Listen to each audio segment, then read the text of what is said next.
Hi and welcome or welcome back to the stream. Ear Trumpet is asking if it's Friday night. Does the stream on YouTube say that it's Friday? I don't know. I updated it, but it probably didn't refresh it. I don't know. YouTube is weird like that. When you multi-stream, it's a bit weird. How's it hanging tonight? It is hanging low and lazy and a little bit to the left. I don't know. Does that mean balls or doodle? I don't even know. I don't have either, but I assume. Hey, Ricochet. Well, the stream is supposed to say Sunday Fun Day sarcasm. Yeah, but if it didn't update, it didn't update.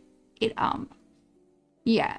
Usually after I finish streaming, the right title like kind of appears. I don't know.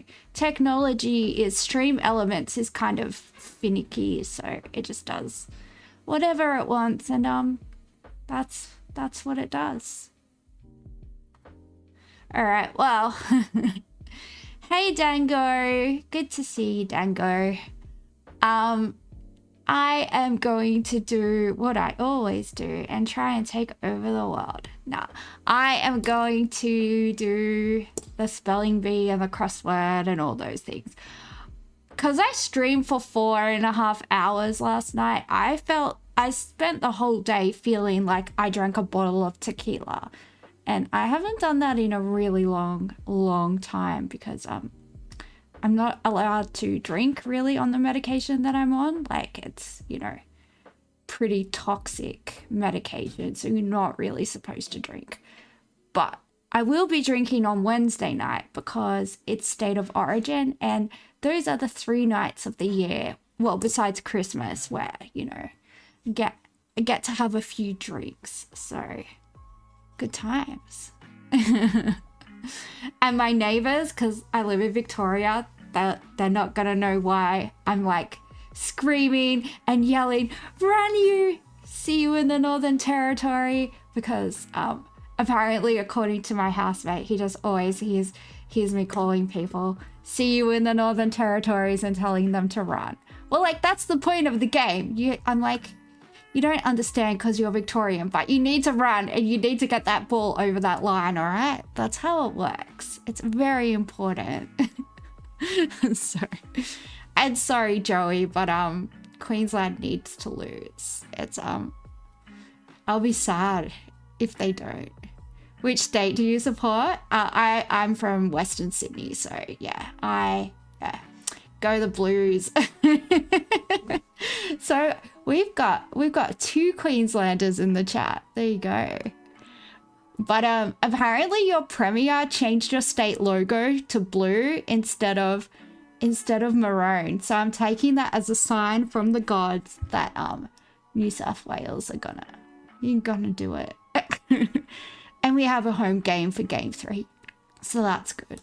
I'm so used to New South Wales losing that, like, game 1 being in Queensland was so weird. I was like, what's happening? And I was like, oh yeah, we won. We won last year. How unusual. But at least we're used to losing. So, you know, it doesn't, you know, we can get over it.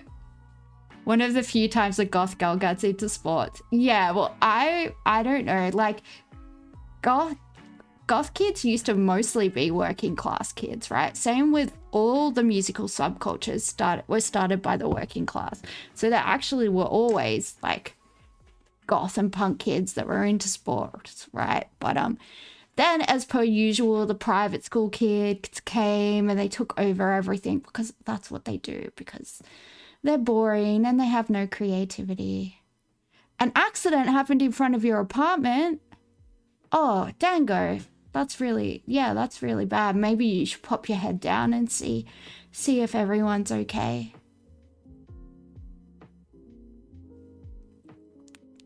Yeah, that hate you period was rough.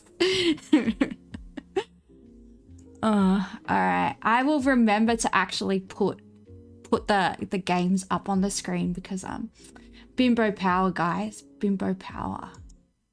Yay, I did it.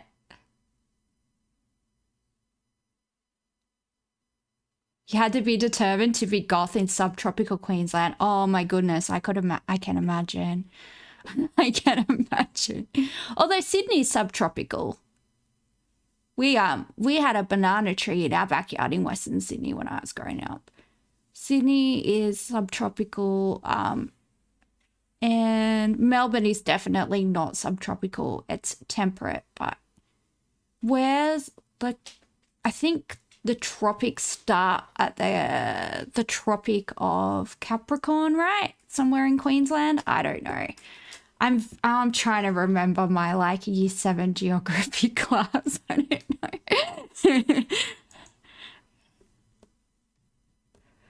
All right, let's watch me try and make words with my bimbo mind and try and work out how Americans spell things because spoiler, it's not correctly.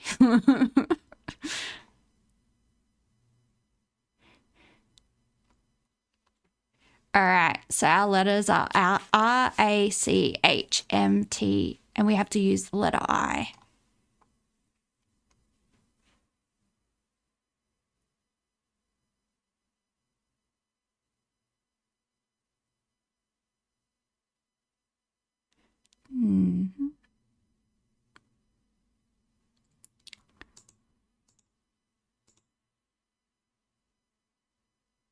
Arc does not have an I in it. Hyperborean.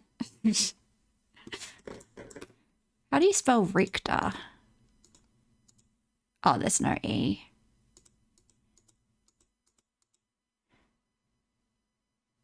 Can I make airhead? Air.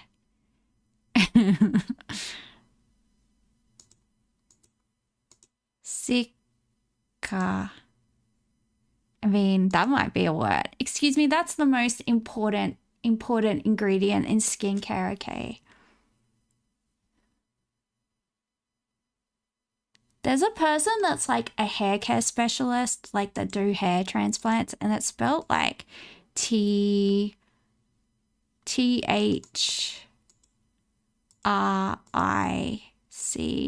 Trictor.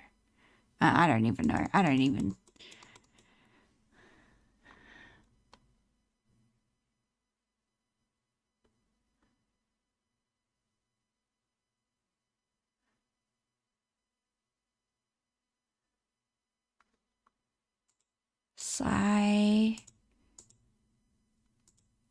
No, can't make citation.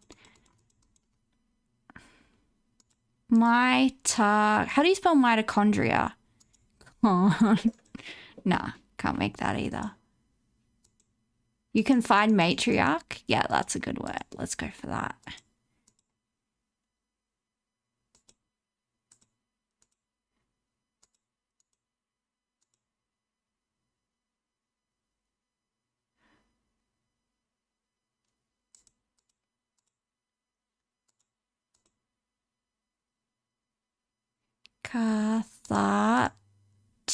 Cathartic? Is that how you spell cathartic?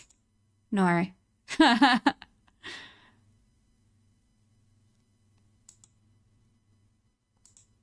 Yeah, there's no. I tried mitochondria and there's no or I just tried cathartic, didn't I? Or did I spell it wrong? I must have spelled it wrong.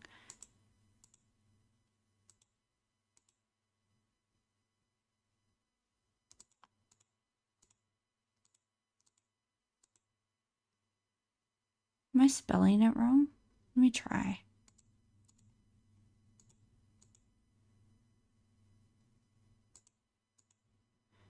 CATH.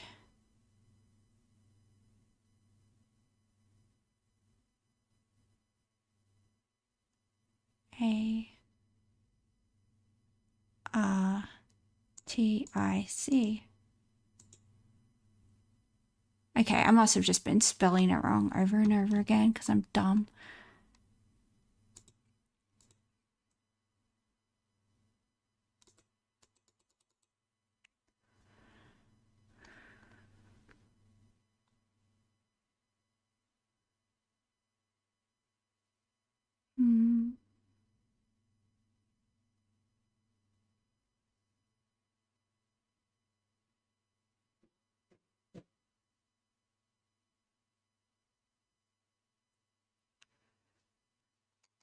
All right, we'll try your acacia.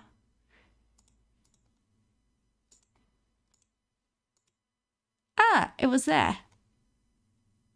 I put an R in it, probably. I have pretty bad dyslexia, so I can see letters where there are no letters, or yeah, add letters, take random letters away. I don't know. My brain is not smart. Well, it's not that it's not smart. It's just wired. Very wired in an inconvenient way.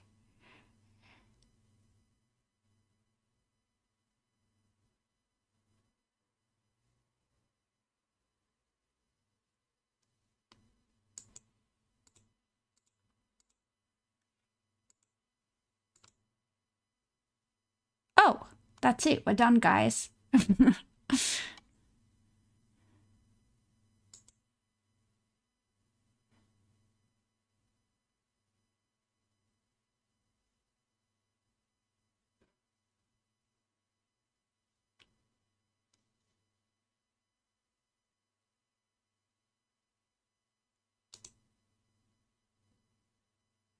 All right, let's try the crossword. The ultimate test of my patience. Gaping hole. The first thing that came to my mind when I saw the word gaping hole was probably gonna get me banned. Background music? Okay, let's do background music. It makes it smaller though. I don't know. This is the way my OBS is set up, so you'll just have to deal with it. Do you know what I wanted to put? ANUS. Gaping hole. Yeah, that's why I have to be careful, because I'm gonna get banned from every single platform, because my brain just goes to dark places, shall we say, dark stinky places. Conversation opener. Group of find found in Julia Roberts and Austin Powers.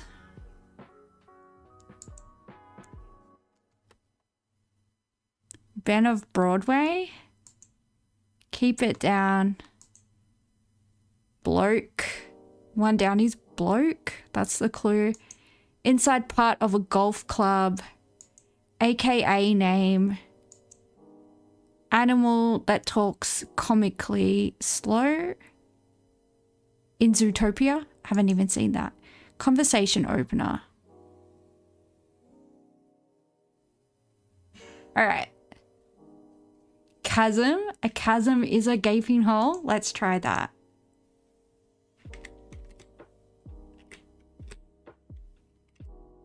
It does fit.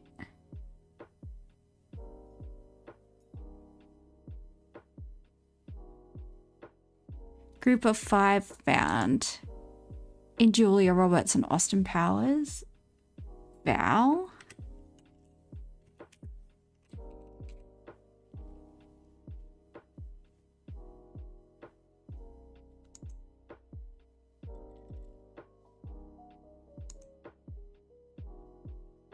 If we have Val, we can't have alias hyperbovian. So what do we want to do? What were the others? Flask. Flask talk slow. Okay, so that's the Zootopia one.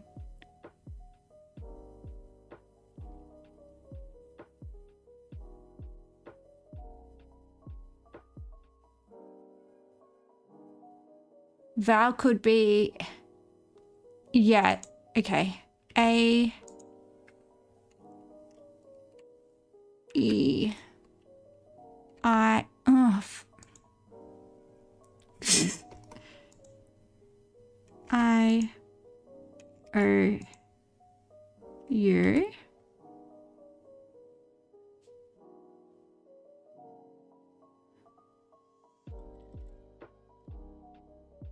Flash is the sloth. Is it Flash or Flask? Let me try.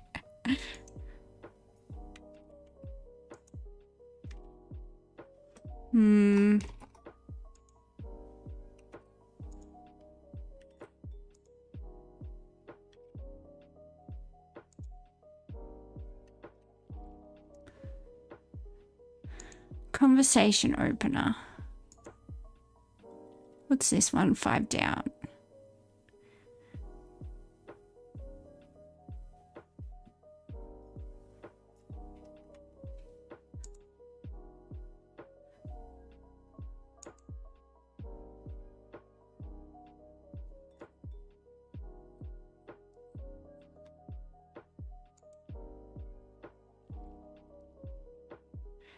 Yeah, none of these are congruent. 1 down is Chad. It could be. It could be. Let's just try that. I mean, none of this crossword makes sense today. To me anyway. What's the inside part of a golf club? Does anyone play golf?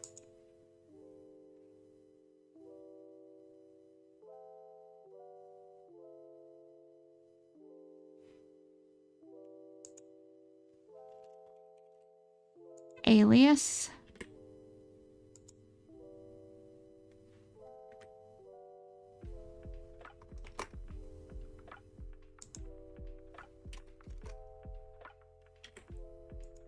Oh yeah, this is sloth, right?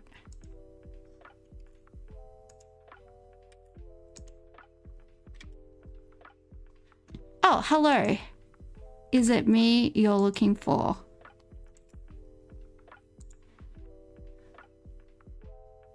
What is a Ben of Broadway? Keep it down is shush. All right. Mouth.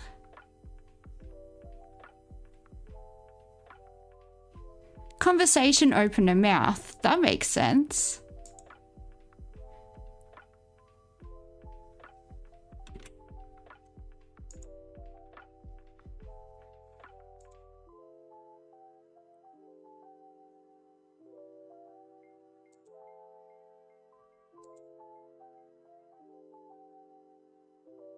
A hill. All right, we're not there. Something is wrong. What does Ben of Broadway mean? I assume they mean like the place where the musicals are, right? Broadway. Puns.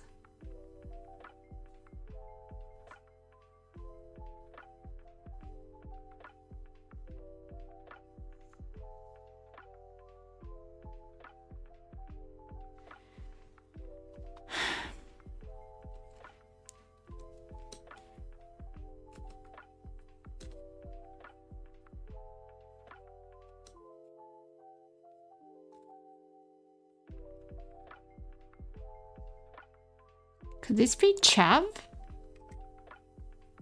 No.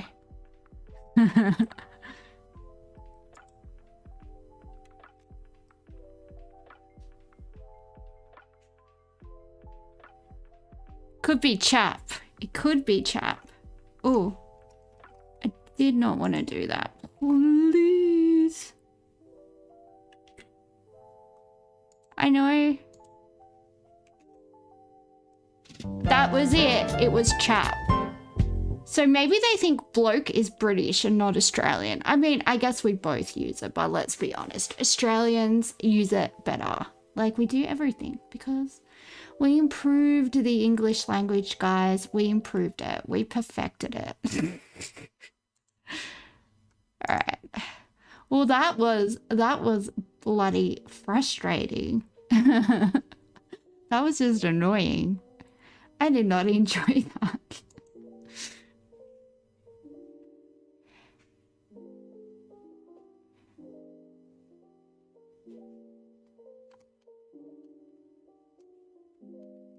Connections. Yay.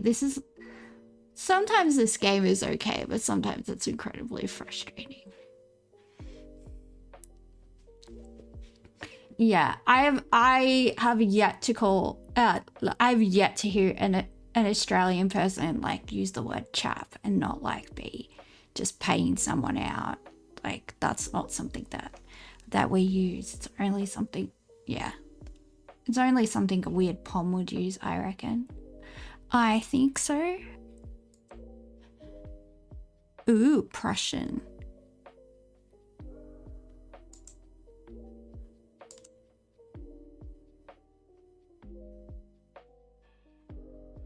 Oh, we could have something that the alt-right do. We could have evil, prepper, Prussian, and crypto. What do we think about those? I don't know. Whenever I see like an Andrew Tate bro, that's what I think of. Probably like, you know, got an obsession with Prussia, crypto, they're preppers. And I mean, you could argue that they're evil. I mean, you could make that argument.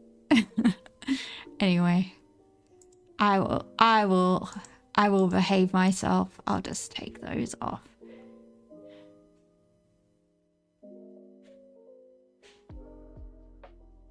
Maybe Disney, Zeus, Dre.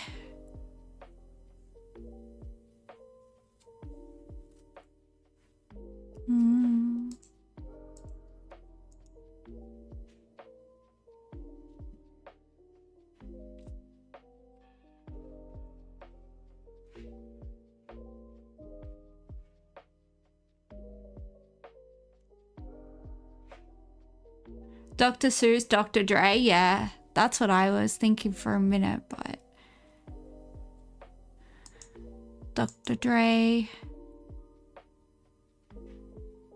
Disney and evil are definitely connected.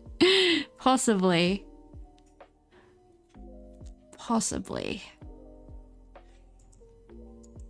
We just have to find one theme and then we can try and work it out. All right. A crumb of food, a shred of something, a morsel of food. What else?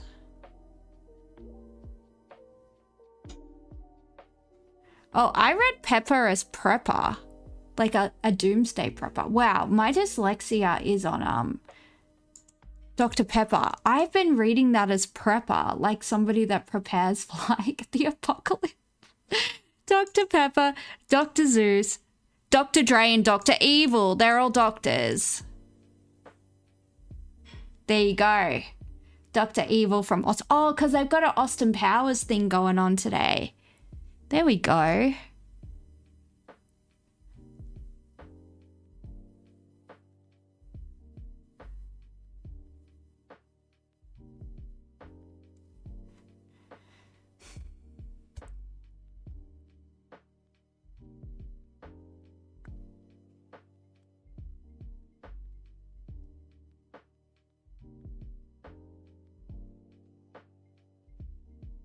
Keep an eye out for baby eating jokes.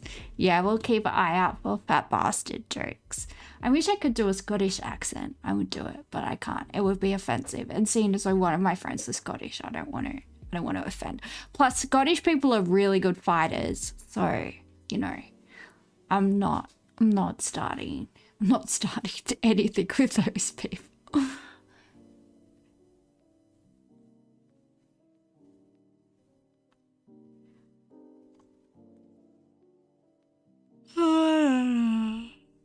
Yum, yum, yum, yum.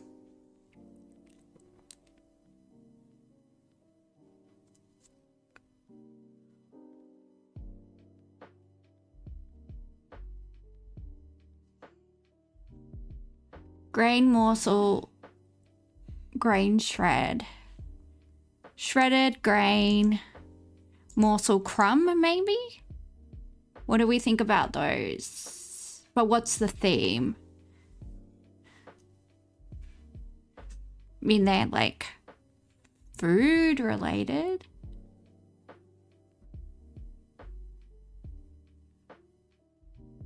And you make crumbs out of like grain, right? It's made out of like small stuff. A bit small. Yeah, let's try. Particle. They're particles apparently.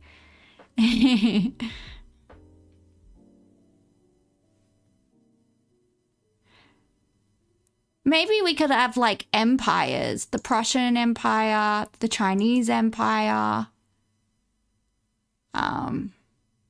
Disney's an empire. Disney's definitely an empire, right? But then, what would the other one be? Maybe not.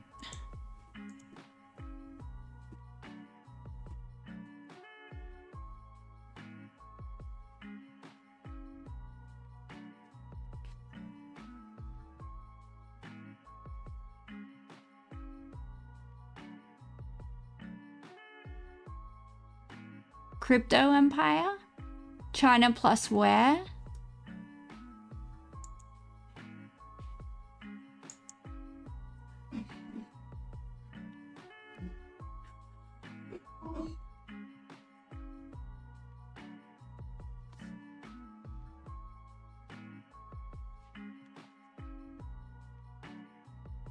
Pot ceramics, pottery, Chinaware, ceramics. Yeah, China's a type of ceramic. That does make the most sense, actually. Pottery ware, China ceramics. Yeah, fired objects. Okay. Crypto, decaf, Disney, Prussian. Ending with homophones. Okay, well.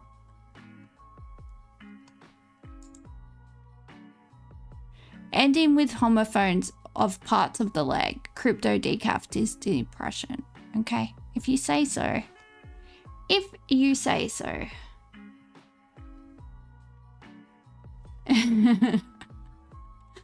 I can't believe I thought the word pepper said prepper. So I was like, oh, these are like all alt-right things. These are all like, I love David Icke and Alex Jones things. I used to love watching InfoWars. It was so entertaining. Before like Alex Jones fully went like crazy and he was just like into like wacky conspiracy theories. It was so fun. And then I just watched him lose his mind and I was like, yeah, I can't. It's just actually sad now. When he went like full Trump, because he used to hate like every single politician and think that they were lizard people and like that they were all evil. And that was like, that was fun. That was fun. But it's not fun anymore.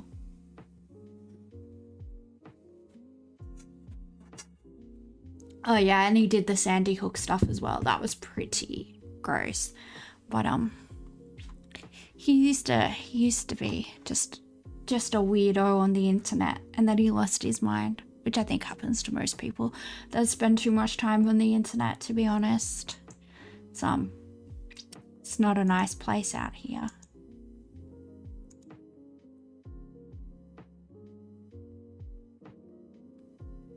Albanese argues for greater independence from allies. Ooh, spicy news. Let's see what's happening. I wonder how Sky News is spinning that. We have a new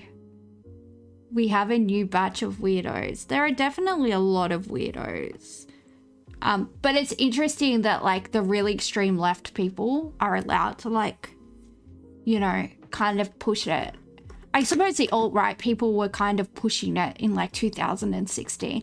It's interesting how like that paradigm's shifted a bit, but they're both as weird as each other, to be honest. Everyone needs to calm down. Just calm down, have a nap.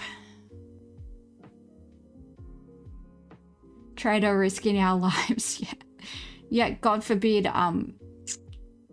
we be friends with our neighbors, right? If anything, our alliance with America is risking our lives because we're the ones that are in this region. So, yeah.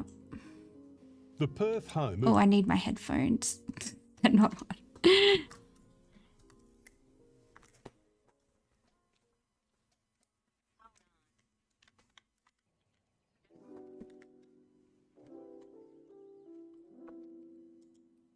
The Perth home of John Curtin, National Trust listed today and in July 1945. At the request of Mrs. Curtin, The courtish passes by the home he loved in Cottesloe.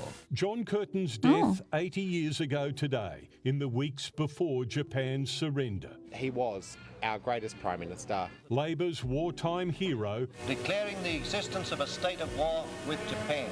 He famously turned to America to help blunt the threat of an invasion. With the aid of gallant allies. Tonight, our 14th Prime Minister is central to a speech from our 31st.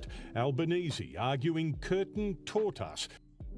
I tried to find the speech, but I couldn't find it. So, that sucks. But I really wanted to find the whole speech. So we're just going to have to go from quotes from news stories to try and piece together what happened. Because cannot find the original. I can't believe I read Pepper as Prepper. Oh, do you want to know? I don't know if I've told this story before to people when I first started streaming. So if you've heard this one before, sorry. As Morrissey from The Smiths says, stop me if you think that you've heard this one before. Yeah, sorry, goth girls. So you know that drug that like all the celebrities and stuff are using to lose weight? It's called Ozempic. Well, the pharmaceutical name for it, like the chemical name for it, is semaglutide. But because of my dyslexia, I was reading it as smegmatude. I thought it was called smegmatude. That's what I thought it was called. I'll show you how it's spelled, and my brain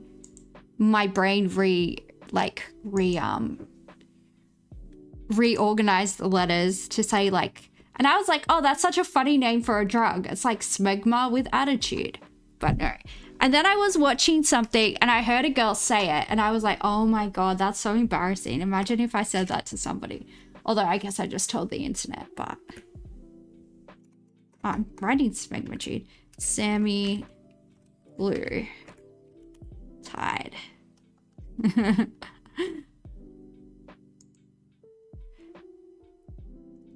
Yeah, my brain turned this. And my brain turned this into smegmatude.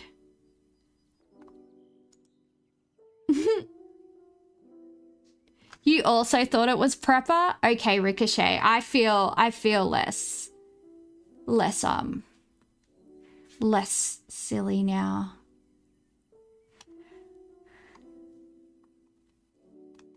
But yeah, that is how it is spelled, and yeah, I read that as smegmatude, and I actually would have said that to somebody in a conversation, and they would have thought I was so stupid. The thing is, like, because dyslexia wasn't really understood before, they used to just think it was like dumb people were dyslexic, but they've actually found out from like going through like people that have kept like extensive notebooks and like records of all the stuff that they were doing, like Leonardo da Vinci and Albert Einstein both had dyslexia, because they can tell by like their writings and like their notebook scribblings and stuff like that they had dyslexia. So it's like not even correlated to you know, being a bit slow. It's just a different way of processing information. And a different way of like different pattern recognition, which just isn't necessarily congruent with like the way that most people process language, especially written language. So I'm like, well, 2 smart people had dyslexia, ergo that means I'm smart. All right, therefore thereby, yes. I just don't want to be dumb.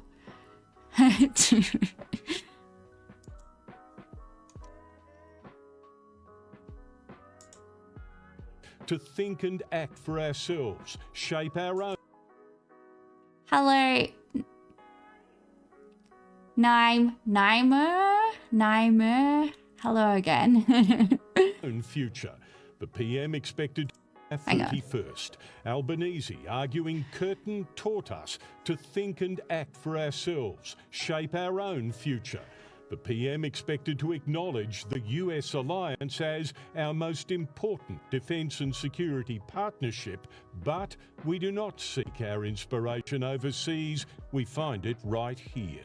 Anthony Albanese talking up less reliance on the United States, right as he struggles to deal with a shopping list of grievances between Washington and Canberra, but so far can't get the meeting he needs to resolve them with US President Donald Trump. Well, I think Mr Albanese has really mucked up the relationship with the United States. Prime Minister Albanese. Oh, that is the fruitiest statement I've ever heard. Well, I just think he's, you know, he's mucked it up, he's buggered it, and I don't know, that guy was not giving masculine energy, guys. And look, like, it's alright to be effeminate if you're a dude, it's alright, but like, sometimes I think, like, if a 5'4" little Australian woman is more masculine than you should probably, I don't know, sort out your life. He's I don't know. It's definitely giving, I went to a private school and I moisturized my hands. I bet you if he's married, he gets his partner's, you know, hand cream and just starting to get a bit of fine lines, you know. He definitely has a skincare routine, does old mate, I would say. I don't know. It wasn't giving I'm going to listen to you on military strategy, because I don't know. I think you would run away like a girl. And I can fire a bolty. Can you? I bet he can't. So there you go. I win. The doodle that I don't have is bigger than yours. There you go. Albanese will prepare this coming week for a trip to America's great Pacific rival, China. Tim Lester, 7 News.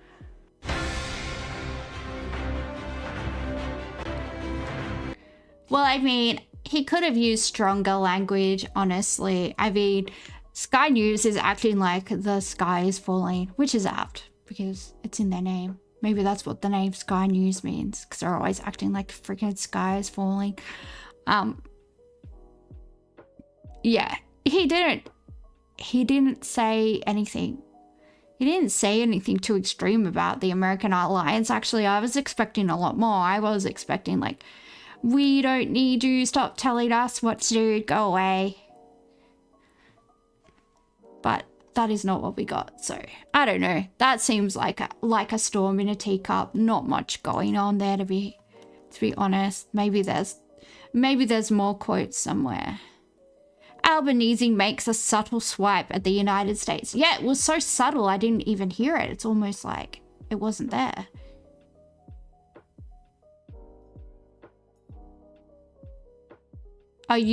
America's always throwing hissy fits. They're just little babies. They're so used to getting their own way. If you even push back on them slightly, they have a cry. Have a sook. They're little sooks. Anthony Albanese has shared a subtle message about Australia's relationship with the US in a keynote speech about the wartime leadership of former PM John Curtin.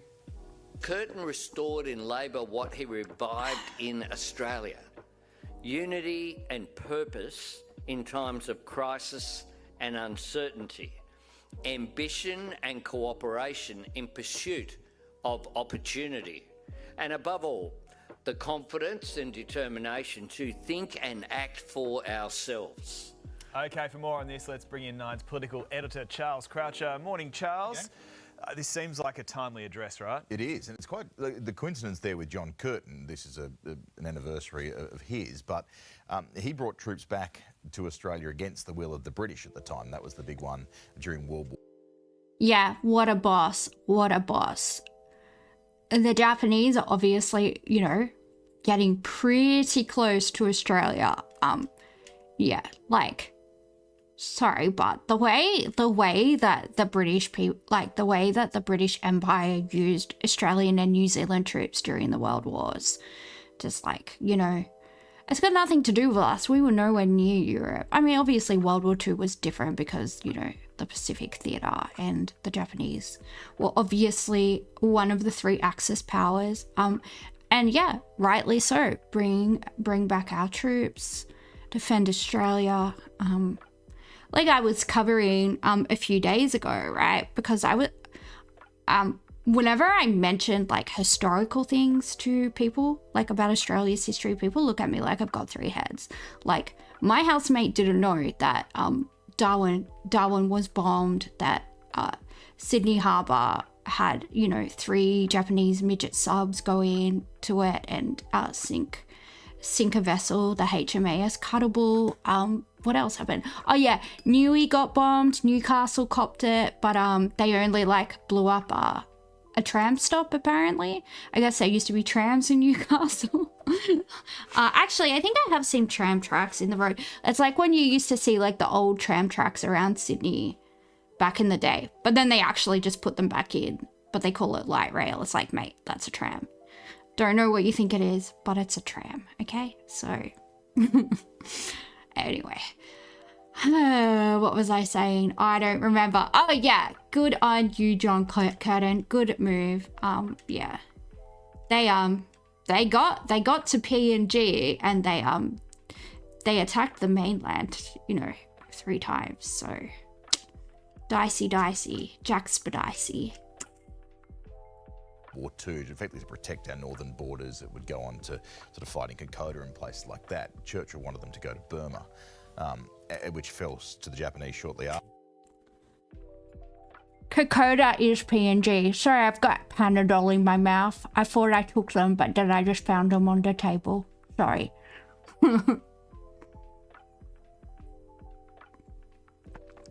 There we go, swallowed. That sounded so wrong. Nobody clipped that. I just realized how bad that sounds of me taking a chug of tea and going, swallowed. That was the Panadol that I swallowed. Nothing sus. All right, let's go. After, it was a real moment of defiance, not just to Britain, but to America, and actually pitched Australia to go and sort of strengthen our ties with the US. What this speech seems to be about from the Prime Minister, or at least is hinting to, is doing the same, but in reverse, standing on our own 2 feet here and maybe pushing back against the US. It comes at an important time, as you mentioned, because of that review that's going on to the AUKUS submarine deal. We still don't know what the outcome of that will be from the White House, and of course all the trade tariff talks going on as well. Yeah, it's one of those ones that will raise a few eyebrows in Canberra and just might be a sign of things to come when it comes to where we stand and how we stand. I mean, he's certainly signalling to Australians about his stance, right? But I mean, Donald Trump isn't watching this, and Donald Trump wouldn't know what Curtin did. I don't think any of that would be across Donald Trump's desk at all. You're right. But this is not just defence-wise. It is talking about manufacturing and supply chains and all that kind of stuff too, building more stuff here as a way of going forward, which is a pivot for a nation that is so reliant. I know Australians are very, very like pro-nuclear proliferation, and I understand why, and I obviously think nuclear weapons are really, really bad. But the thing is, like, we have uranium in the Northern Territory. We have the science. We have the scientists. We could, you know, enrich uranium pretty, I don't want to say pretty easily, but because it's obviously not an easy process, but we definitely have the talent and have the capabilities and have, you know, everything available to us. It would make us so much safer. We wouldn't have to worry about America. We wouldn't have to worry about China if we have nukes. And obviously we won't use them. But if we're there, we're not sitting ducks, right? We're not relying on anyone, because we're like, if you attack us, we'll attack you. And I think that it just makes sense. It just makes sense, right? Just have them. Just have them there and let everybody know we have them. Hey, David, good to see you again. Welcome back. What's going on today's topic? We're talking about Anthony Albanese giving an address for like the 80th anniversary of John Curtin's death, and I don't know, the media is spinning it as like he wants to move away from the American alliance. You could interpret it as that, so we're just kind of talking about that. I was just saying, like, Australia has uranium and immensely talented scientists, so enriching uranium and producing our own nuclear weapons is probably way better than wasting money on submarines that are never going to arrive And if Australia just says, hey, we've got nukes, nobody's going to mess with us and we can just live peacefully with our neighbors. I mean, you know, the fact of the matter is a lot of unhinged countries have nuclear weapons. So Australia, who's a peaceful country, who's always been, you know, a peaceful country relatively compared to, you know, the rest of the world. Yeah, why shouldn't, in the words of Gollum, why shouldn't we hazards? Yeah, that's what I think. I'm very, very anti-nuclear weapon, but the fact is we crossed that line in the 30s, in the 40s, like when they split the atom, when they first started testing nukes at Trinity in 1945, when they dropped the nukes on Japan. We crossed that line, you know, we've crossed that line, we've done it. There's so many countries that you know, are a lot more trigger happy than Australia that have them. So why shouldn't a responsible country like Australia have nukes? Just makes sense. That's where I stand now. Never thought I would come to these conclusions, but I don't know, it just makes sense. Nobody's going to mess with us. I feel like it just solves all of the problems. I don't want to be reliant on like countries that I don't agree with and that I don't have any moral or cultural things in common with. I don't. On trade as well, so it's hard to walk the path of being more reliant here while also pushing for freer, fairer and more liberal trade rules around the world. Okay, a meeting which will take place soon. The PM will meet with Fiji's leader ahead of the Wallabies versus Fiji. They only met last month though, right? So why are these talks crucial? Yeah, they did. This is reciprocating that and having the Fijian Prime Minister here. What it is though is you're seeing a lot of sport and politics starting to mix. And it's important in this place, in this part of the world, as that's the power struggle between the Hyperbovian, do you go for Fiji in the rugby or do you go for Australia? Question for you. US and China plays out.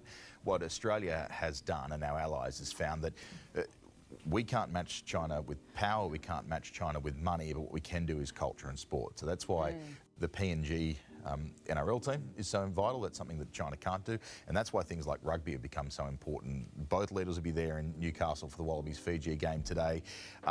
China have started sort of throwing some money around Tonga and Samoa when it comes to their sport as well, so they see the value in that.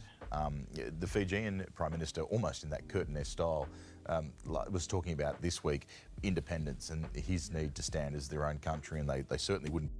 Yeah, David, that's exactly what I'm saying, and agree 100%. We are a peaceful country, but our defense is so undermined. So to have nuclear weapons and say we have them, don't hurt us, we can fight back. Well, that's it, because we're just sitting ducks here. And if anything, our alliance with America makes us more of a target, right? Especially considering like we have Pine Gap here, and that's a major target, right? Because if any country's at war with America, like, and you think about this, right? Think about this. Vladivostok in Russia is in the same time zone as Sydney, Melbourne, and Brizzy. Well, when it's not daylight savings, right? Because Queensland doesn't have daylight savings. I'm not going to bag Queensland out too much because we have Queenslanders in the chat. So, you know, unless New South Wales loses on Wednesday, I will leave you guys alone, all right? But yeah, we are so close to Russia and we are so close to China. It's actually, especially with long range weapons capabilities that exist today, right? So if we have nukes, that makes us so much safer. And if something kicks off, if America is at war, not even if we could be not involved in any of these conflicts, right? But America, you know, they like to start shit. Historically, we know they like to start shit. We cool with China, right? Well, I hope we're cool with China. I love China personally. I love Chinese people. I have a lot of Chinese friends. I have a lot of friends that were born in China and a lot of friends whose parents were born in China, but they're first generation Aussie. Cool people, love them. They love to drink, they love to gamble, they love to party. They're really sarcastic. We love them. They're great people. But yeah, if something kicks off with America, Russia, and China, or even North Korea, we're not, you know, we're not that far from Korea, really, relatively. Yeah, Pine Gap is a target, right? The red centre of Australia is a target because they use Pine Gap as part of their weapons triangulation systems. So if you want to make it so that you take out America's long-range missile capabilities, what would you do? You would take out Pine Gap, right? Well, what's near Pine Gap? Alice Springs. I mean, sure, it's not a major city, but, you know, a decent amount of people live there. And that's, you know, that's not acceptable. That's not acceptable to have those people's lives at risk.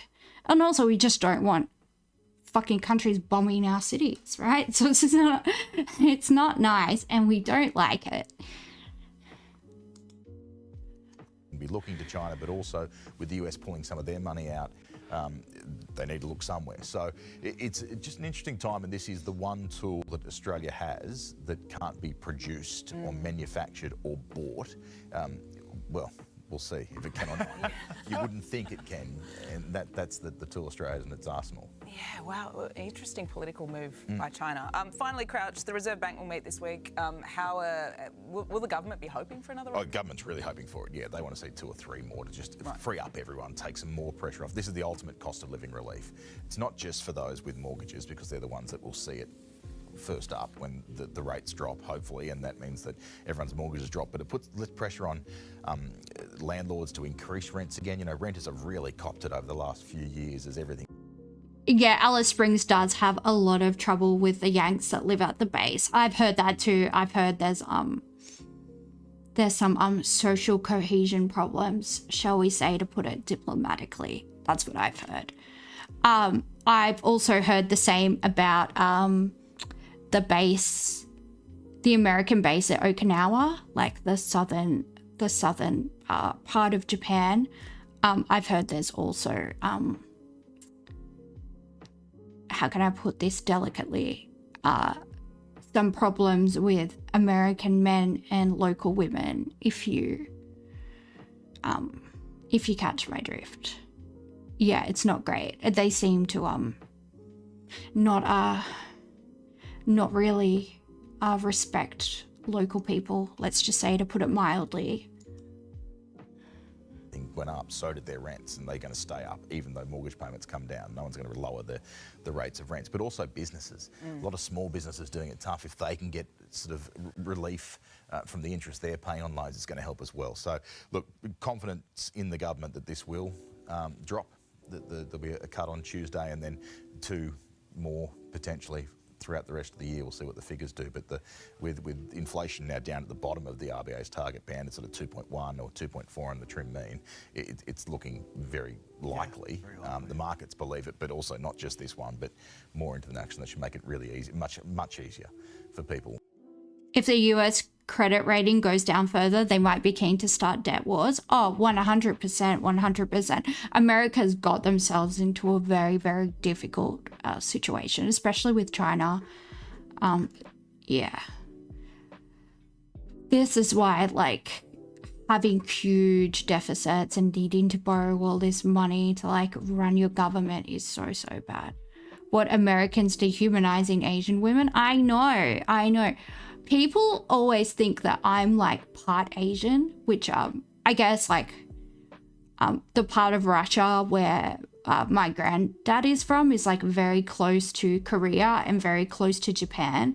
So maybe that's why I look a little bit Asian. But yeah, guys are always like, what type of Asian are you mixed with? And like get excited about it.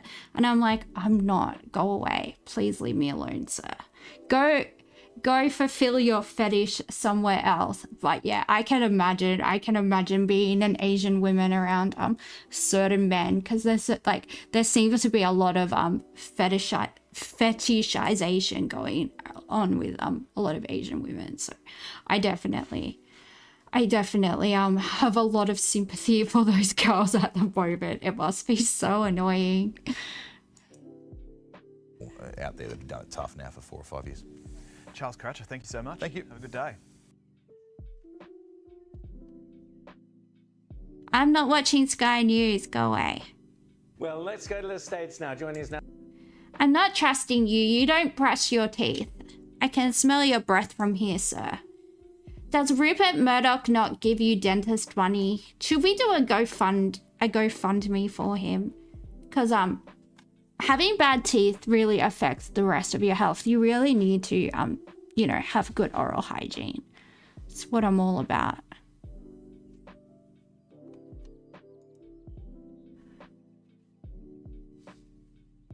Oh, we got an article. Let's listen to the dyslexic try and read.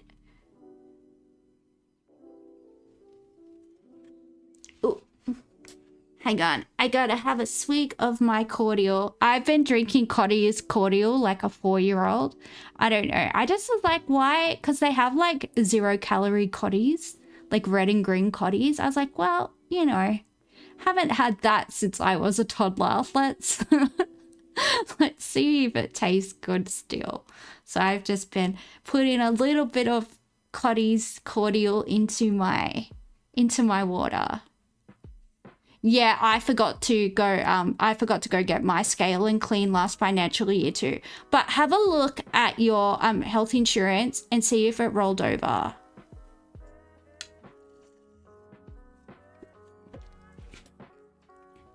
Because I got an email saying that all the extras I didn't use on my health insurance, I could still use this financial year. So that's really good. So I've got to, I think, because I'm on like the cheapest private health insurance, which is like AHM. So I have to like go to one specific like dental franchise, like the Pacific Smiles thing.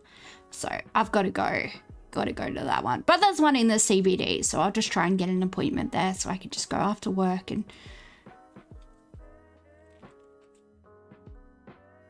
thank you for following Watcher 070 070. What? Oh yeah, the AHM Bronze Classic. Yeah, that's what I have. I just have the cheapest one because I think I'm the first person in my family's history to ever get private health insurance because we were way too poor to have that when I was a kid.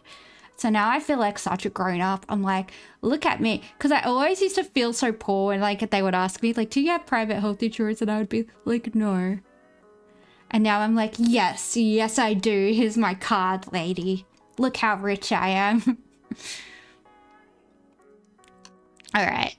Trump administration expresses regrets for ditching Albanese meeting. Foreign Minister Penny Wong says the Trump administration has expressed its regrets to her for missing a meeting with Prime Minister Anthony Albanese on the sidelines of the G7. The senator also said the US Secretary of State had recognized the importance of the AUKUS agreement to both nations during their 45-minute meeting, and that a demand made last month for Australia to lift its defence spending was not repeated. Mr. Albanese is yet to meet face-to-face with the United States President Donald Trump 8 months since his election win, and has faced criticism from the coalition for not pushing harder to meet up with him earlier. What, do you just want him to turn up to the Oval Office with the six-pack? Like, what do you think this is? What do they think he just texts? He's like, hey, I'm outside. The pair were due to meet in Canada last week at the G7 Leaders Summit, but Mr. Trump left abruptly as the conflict between Israel and Iran flared.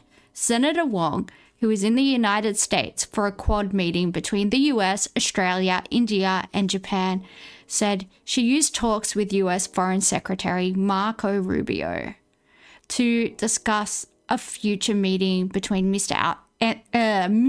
Albanese and Mr. Trump. He expressed his regret for the fact that the meeting had to be rescheduled, she told Channel 9. I obviously said we completely understood. I think the world understood the president had a fair bit to do, given what was occurring in the Middle East. The foreign minister rejected suggestions that Australia ambassador to the United States, Kevin Rudd, who Trump once labelled not the brightest bulb. Dude, Kevin Rudd is so smart. Can you speak Mandarin? Can you speak Mandarin? How did you do at uni, Trump? I'd like to see your transcripts. You can say whatever you want about Kevin Rudd, but that dude is not, he's not a dumb CU in the Northern Territory. He is a very smart man. If you don't like him, that's fine. But he is an incredibly bright bulb. Thank you very much, Mr. Trump. Senator Wong said Mr. Rubio did not raise Mr. Rudd with her.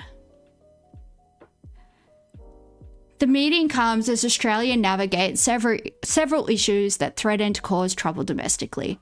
The US has openly demanded Australia lift its defence spending as soon as possible to 3.5% of its GDP, about a $40 billion annual lift on current spending.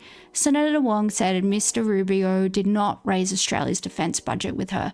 Australia's major defence partnership with the United Kingdom and the US is also under review by the Trump administration, which is concerned the country may not be able to deliver on its deal to provide Australia with nuclear-powered submarines. Yeah, so nothing too surprising there. I mean, at least this Marco Rubio guy seems to at least understand diplomacy, seems to at least understand how to talk to foreign dignitaries. At least he's not like as verbose and disrespectful as other people. So that helps. That does help.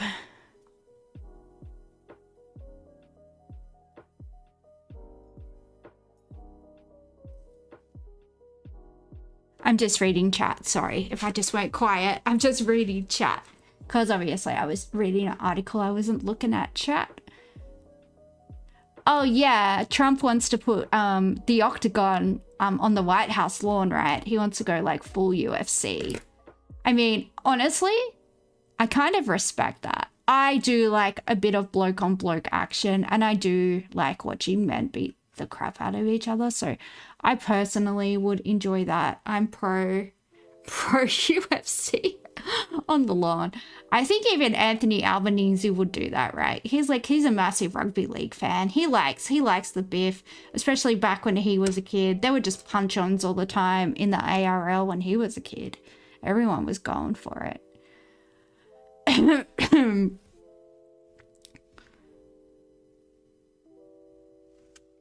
Pardon me, I am... Ooh, my voice keeps on going like hoarse. How can I get my...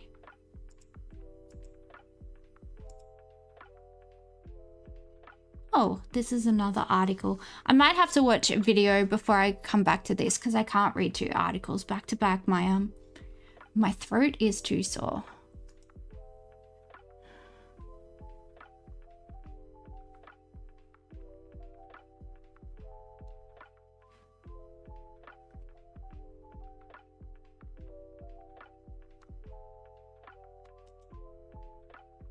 Hello, Magus10. I am good. How are you? How are you this fine night? Where are you from? What are you doing? Where are you going?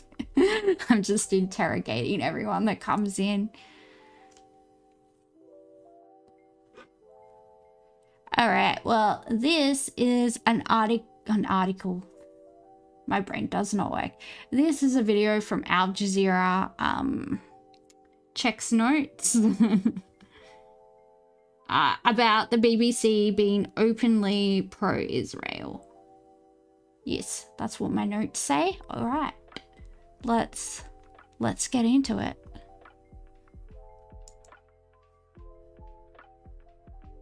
Great in Norway. You're on a mountain. Norway looks so beautiful. I envy you. Being on a mountain in Norway sounds lovely. So it's summer there? That sounds nice. That would be really nice. I envy you. I envy you and your life. I am in freezing cold Australia. It is so cold. I live in Melbourne, so, you know, I have Antarctic winds and I don't like it. I don't like the cold and, yeah, I'm against it. Popular opinion, as expressed at a music festival. Doom. We examine the narrative coming out of Israel. The dehumanization of Palestinians goes beyond the media messaging. It's everywhere. Oh. Plus, the Muslim mayoral candidate in New York City and the questions he keeps getting asked about Israel.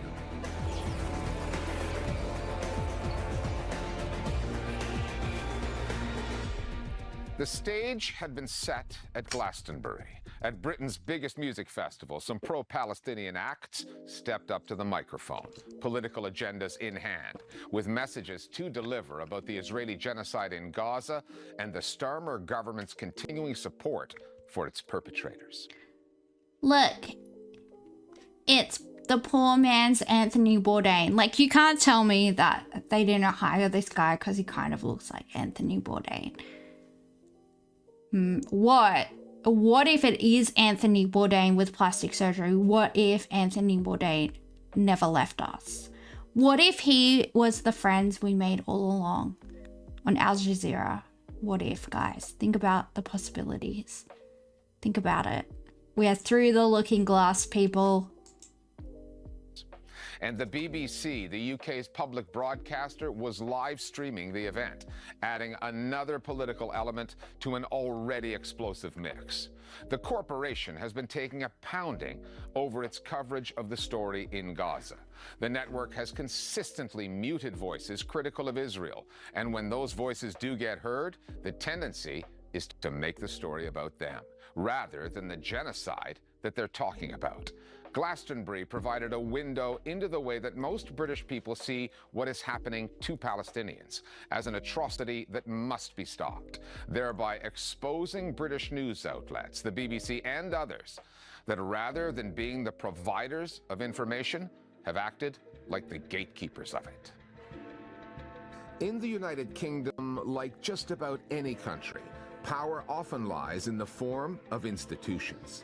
Political institutions, media ones, such as the BBC, and cultural institutions, like the Glastonbury Music Festival, which the BBC live streams and aims at British audiences. Glastonbury is one of the largest music festivals in the world, a British institution, 200,000 people, and it's a very political space. We saw a sea of Palestine flags at Glastonbury because it's not just a music festival. You know, it's a site of creative expression and political expression.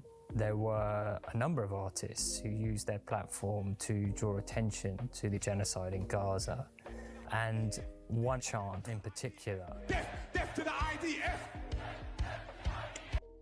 I mean, bands like Rage Against the Machine were always doing stuff like this, right? Like, they literally have an album called Evil Empire, which the Evil Empire is America, in case any of you were wondering. Like, this isn't anything new, and punk music was inherently political. I mean, the Sex Pistols had, like, God Save the Queen. That was pretty scandalous at the time, right?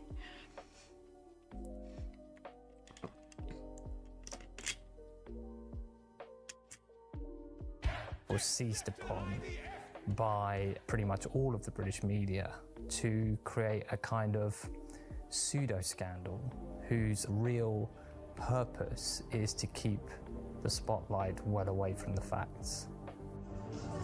The BBC knew that its coverage of Glastonbury could prove contentious, that Gaza and the Starmer government's continuing support for Israel's war would come up. That is why it chose not to live stream a popular Irish band, Kneecap, whose pro-Palestinian position had already made headlines and caused controversy. It did live stream... Well, look, like, apparently this is a little private school kid right here who, like, does a fake accent to try and sound like, you know, he grew up in, I don't know, the council estate. I believe that's, like, the British version of, you know, growing up in Hauso. But he went to a very, you know, he's trained at, like, he's a thespian, if you will. He's a classically trained, like, actor. And he does a fake accent. He does like that Dizzy Rascal, like working class London accent, but it's not his real accent. It's like, you know, I don't know, maybe he does feel very strongly about the conflict. But yeah, I also think this is just his way, his pathway to fame. I do think a lot of, like, bands are sincere. Like, I do think Amy from Amel and the Sniffers is sincere. I know a bit about her childhood. She had, like, she grew up in, like, similar socioeconomic situation to me. I think up on the New South Wales North Coast. So I do think she's sincere. I think she's actually punk. She's actually from the working class. So we do like Amel and the Sniffers. We are fans. We are fans on the Pandadori. But I would say this bloke's a poser. I would say he's a poser. I don't know. Chanting death to the IDF. I mean, yeah, the Israeli Defense Force is obviously, hopefully, not operating in the UK. So I mean, it's kind of an empty threat. But I don't know, he just wants to be cool, you know. He's a little private school guy. This is his moment in the sun. He went to the gym. Look at his abs, guys. Like, you know, he's a hard man. Bob Villain, however, a British punk act that led that antagonistic chant aimed at the Israeli military. That provoked a lot of coverage and plenty of conflation. When people question how on earth could Hitler ever have happened, all you have to do is point to Glastonbury and say, that's how. Right. It does evoke some of the worst moments in human history, shall we say. The chant was characterized as a threat to all Israelis, and not just the armed forces inflicting a genocide on Palestinians in Gaza. The soldiers who have live-streamed, chanted, and celebrated that. The government has come down on the BBC and says this. And it's not even that I disagree with the message, right? It's not even that I necessarily disagree with the message, because obviously what's happening in Gaza is freaking heinous. And we all need to use our voices to speak out about it, because history is going to record it as an ethnic cleansing, as a genocide. And, you know, I don't want, especially Australia's name, to be down in history as being complicit in this. I really don't. I think it's awful. It's absolutely awful what's happening there, and it's disgusting. It's disgusting the way that the media can even attempt to spin this, and it's disgusting that there are whole media organizations, especially Sky News. I'm looking at you, that are so pro-Israel. They'll go around calling everybody on Australian this, that, and the other. Why are you guys shilling? Why are you guys shilling for Israel? What has Israel ever done for us? Answer is nothing. The answer is nothing. The answer is nothing. Why do you have allegiance to Israel? Is it because Rupert Murdoch is perhaps a member of a certain tribe? I don't know. I have heard that Rupert Murdoch's mum, Elizabeth Murdoch, is Jewish. I have never been able to find anything concrete, but yeah, that would explain a lot. But you know what country I shield for? My country. That's what country I shield for. So, yep. So what I care about. What was I saying? I do find it interesting though that you know, Hassan Piker, old mate Pride, like these are all incredibly rich people. Like, we do not need you leading any revolution against the elites. You are the elites. Oh, but I've got more in common with you as a millionaire. I've got more in common with you as a millionaire than I do with a billionaire. No, you don't. No, you don't. The people that like believe that, you know, somebody struggling to buy their groceries, like you live in a mansion, the same as a billionaire. You can fly first class, the same as a billionaire. You can do all these things. Like we can't put petrol in our cars, mate. Like, so yeah, I'm sick of these little rich boys fucking acting like they're some revolutionary fucking left wing fucking heroes of the working class. Like, you're not us. You're never gonna be us. Like, chill. He fulfills all 10 traits in the book of Revelation. Yeah, look, that is my favorite book of the Bible. It is so goth. I love it so much. I've read the Revelation of St. John of Patmos probably about 20 times because, yeah, it's cool. But yeah, I mean, the book of Revelation says like there will also be many antichrists. I mean, and then there's obviously the Antichrist who will come and say he's the Messiah and will deceive many. But even just in terms of how close we're getting to like the mark of the beast, right? Like the mark that you need to be able to buy or sell. You know, there could be some type of microchip. It'll either be on your forehead or in like the palm of your hand or on your wrist. Yeah, scary stuff. And I think like the metal locusts in the book of Revelation as well are gonna be like some type of drone. I don't know. Yeah, it's definitely scary. If you are religious, it is scary. It's kind of shit we have so many solid Antichrist candidates. Yeah, it is. You would hope there wouldn't be so many shit CU in the Northern Territories out there, but there definitely are. This is outrageous. You should have stopped the recording at that moment. I don't like language deaf to anyone. It has to be said that this was an institution they were talking about, because an awful lot of mischief has been made since that this is calling for death to Israelis or death to Jews. It's not. It was death to the IDF, which is an organization which has committed war crimes and atrocities on a massive scale. The coverage of Bob Vylan across some of the tabloids was highly sensationalist and, of course, inaccurate. You have politicians saying that the problem is now with the BBC, not with the actual violence meted out to innocent Palestinians in Gaza. So the story has been deflected away from one of extreme violence towards one of particular media values and the extent to which impartiality is being operationalized inside the BBC. In the same week that questions about some rabble-rising chant on a pop music stage are saturating headlines, we have had a High Court judgment that has green-lighted the British government's continued sales of weaponry fueling a genocide. Now that is real news, but for most of the other mainstream broadcast and press, the real news is this pseudo debate about whether a particular rabble-rising chant. Yeah, Hyperbovian. I sound weird, it's because I got a soother in my mouth because my throat is so sore from talking so much.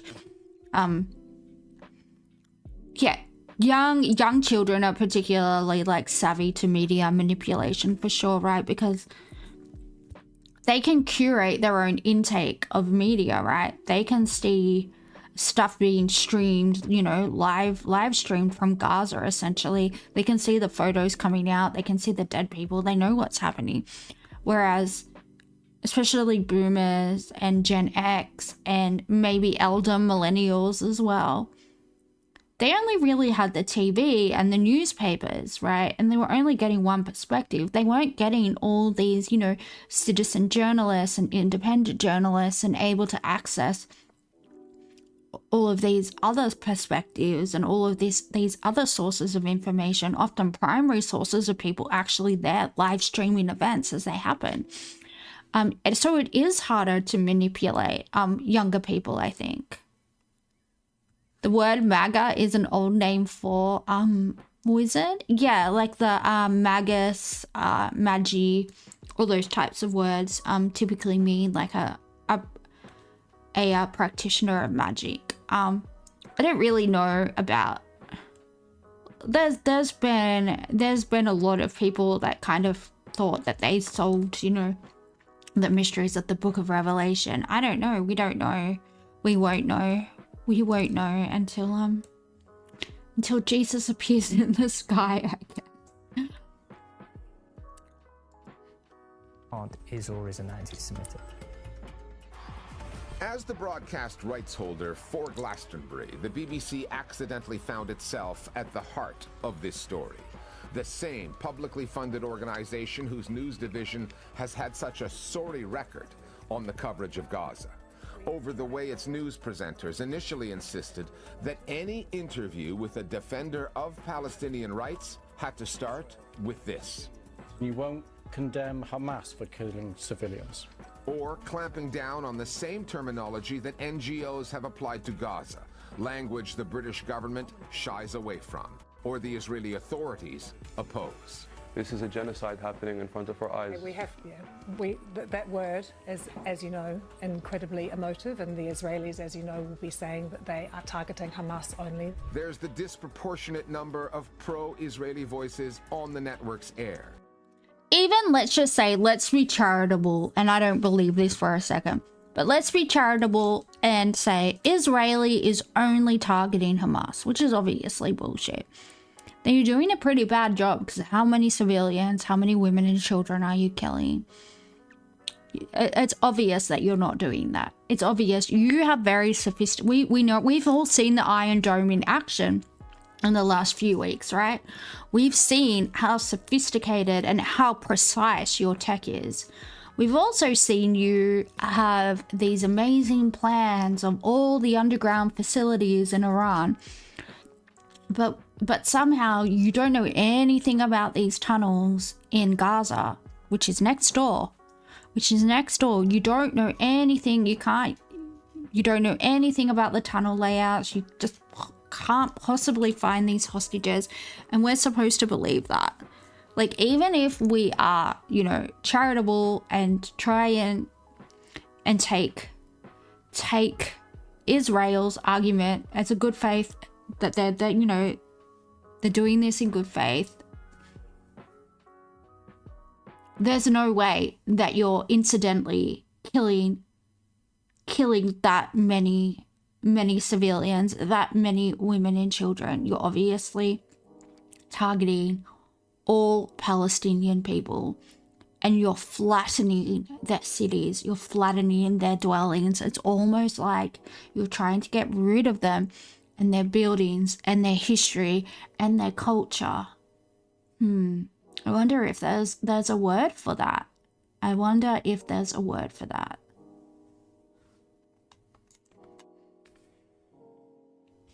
While pro-Palestinian demonstrators in the hundreds of thousands routinely failed to attract BBC coverage.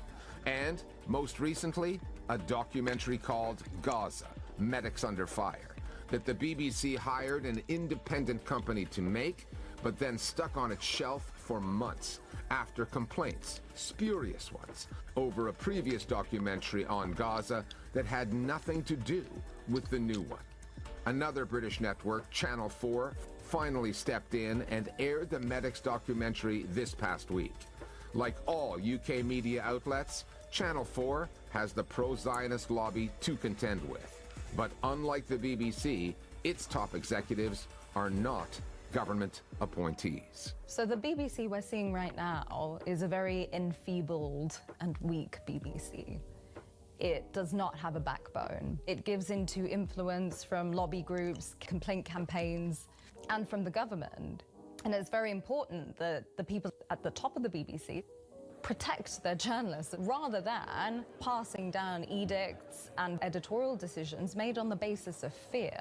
That's incredibly poor for the journalists there who are trying to do a good job, including the journalists who worked on the Gaza Medics documentary. The BBC itself has thwarted those efforts and has thwarted this very good journalism, and that is because decisions are being made out of fear.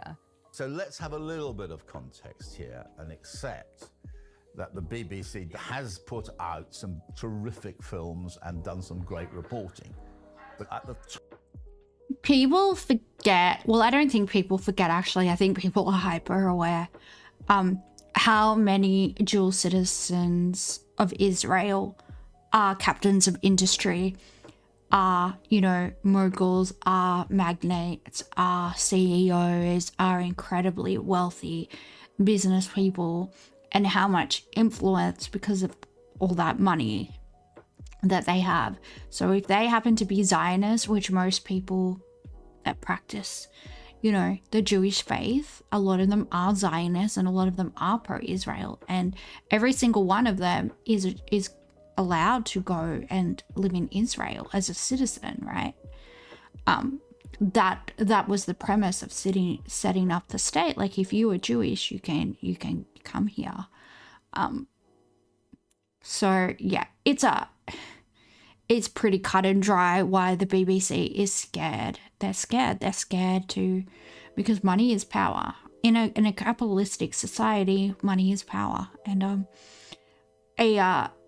a small subset of people that practice a certain faith are, you know, disproportionately rich compared to the rest of society. That's, you know, I'm not trying to propagate any negative stereotypes about a group of people, but that is demonstrably true. Not all, you know, Jewish people are incredibly rich, but most incredibly rich people are Jewish. That's just demonstrably true. Top, we have a set of dupes and non-entities, and they don't know what it means to run a television channel independently. Samir Shah, the chairman, Tim Davie, the director general, are allowing themselves to be intimidated, to be swept this way and that. They are political appointees with no record of public courage. And so they are timorous, little timorous beasties.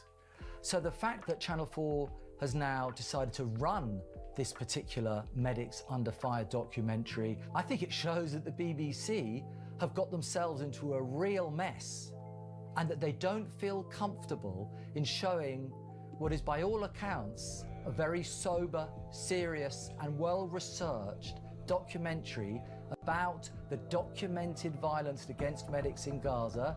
I think this is a story about the BBC's cowardice rather than the bravery of other organisations. Any self-respecting news network will come under government pressure on certain stories. And I've been really disappointed in the Australian Broadcasting Corporation, which is, you know, Australia's iteration, I guess, of the BBC, our version. Which, by the way, did you know that the BBC owned Bluey because Australia didn't give Bluey funding? So all the billions of dollars that is made by Bluey, the BBC get, not the ABC. How fucked up is that? I love Bluey. It is the best show. Sorry to go off on a tangent, but I love Bluey. As a publicly funded broadcaster, though, whose bosses are selected by politicians and can be removed by them, the BBC is on the receiving end of a lot of leverage. One of the ironies in this story, outside of its indefensible coverage of Israel and Gaza, the BBC remains a valued institution in the UK. It provides coverage of local news that matters to people and their communities. It broadcasts educational programs that families depend on. And it's constantly connecting the British population through cultural events, institutions like Glastonbury. If only the BBC would read the room, the field, the festival, and all those flags, and reflect what the people are expressing. Instead, it suppresses it. When people are seeing day after day atrocities taking place, there just comes a point where not even the power of the mainstream press and the likes of the BBC is enough to hold sway over public opinion. Maybe we are reaching a kind of critical juncture reflective of the fact that there is something shifting. And if people have been watching mainstream media for coverage around Gaza, I'm afraid that they are entirely misinformed because the story has not been accurately told. Maybe they should focus more on actually covering Gaza properly rather than focusing on comments made at Glastonbury. 100%. Across the Atlantic, Zohran Mamdani has clinched New York City's Democratic nomination for mayor, a result a lot of people did not see coming. And he did it despite some intense media scrutiny over his position on Israel's genocide in Gaza. Tarek Nafa is here with more. At every stage of his ongoing campaign to become New York mayor, Zohran Mamdani has faced a grilling from journalists on one topic in particular. Does the state of Israel have the right to exist? Yes, like all nations, I believe it has a right to exist. And on one network after another, the questions haven't been about his policies, they've been about Israel. The underlying assumption is that Mamdani's criticism of the country's war crimes, or calling Israeli apartheid what it is anti-Semitic and disqualifies him from leading a city with such a large Jewish population. For Jewish voters who are watching right now, who are scared, who aren't sure if you can effectively represent them, what's your message to them tonight? By now, Mamdani's views on this subject are pretty well known, but that hasn't stopped journalists. But they're American. They're American. They live in New York. They're American. Why should, like, that's the thing. Like, I like most Australians, I'm not Indigenous. I'm not a First Nations Australian. So my family, hail from, foreign lands. I'm not like, what Australia's obviously has a very anti-Russian stance. I don't arc up about it. I'm not like, well, I voted for Anthony Albanese and he's very anti-Putin and as a Russian woman, blah, blah, blah, blah, blah. No, I'm Australian. Like, I'm Australian. So, are you American or are you Jewish? Like, you can't serve two masters. I do have dual citizenship just because the country that my mum was born in is a EU country, and it just makes it easy if I do need to go overseas for anything. I don't need a visa to go to like the Schengen zone countries, which is just like free travel, like essentially like through the EU countries that are in the Schengen zone. It just makes things easier, and that's the only reason like why I have it really. But imagine me being like Mother Russia and like just sending Anthony Albanese like crazy letters because he's disrespecting my Slavic heritage. Like, I don't know, calm down. Maybe calm down. From trying to manufacture some gotcha moments, including asking him to condemn slogans he never said. Do you condemn that phrase, globalize the Intifada? That's not language that I use. I don't believe that the role of the mayor is to police speech. Past mayors in New York, who've always been vocal supporters of Israel, were never asked to justify their positions. But unlike Mamdani, none of those mayors were Muslim, which ultimately is what this story is all about. Thanks, Tarek. Arguments over the language, the terminology used to describe, criticize, and resist the Israeli occupation of Palestinian land had taken place for decades before the genocide that is currently underway. Phrases like from the river to the sea, terms like intifada, and now chants like death to the IDF have all been dissected, often misrepresented. But there's been much less attention paid to the language that is normalized within Israel. This goes beyond political and media narratives. It includes online content, songs, and chants routinely used to dehumanize Palestinians. To dissect that kind of discourse and to tell us what it's like to be surrounded by it, we are speaking with a Palestinian political analyst, Do I denounce the phrase poo poo wee wee in my pants? Well, look, if you're a toddler and you're wearing your nappy and you need to do poo poo wee wee in your pants because you don't know how to use the big boy toilet yet, then I don't denounce it. But if you are a 35-year-old man that's had too much to drink and you're on public transport and you do poo poo wee wee in your pants, I do denounce you. I do denounce you. I will say that. I denounce your poo poo wee wee. Keep it to yourself. But if you're a toddler, that's okay. You know, it's not your fault. We all, you know, we all have to learn how to use the toilet. And, you know, as long as you learn how to do it before you go to big school, it's okay.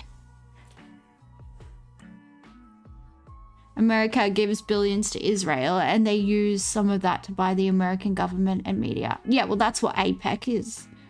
That is what APEC is. It's just, yeah, just to give basically every congressperson and senator in the American, I don't know what you call it, houses of government. It's not called parliament, so I don't know what people call it over there.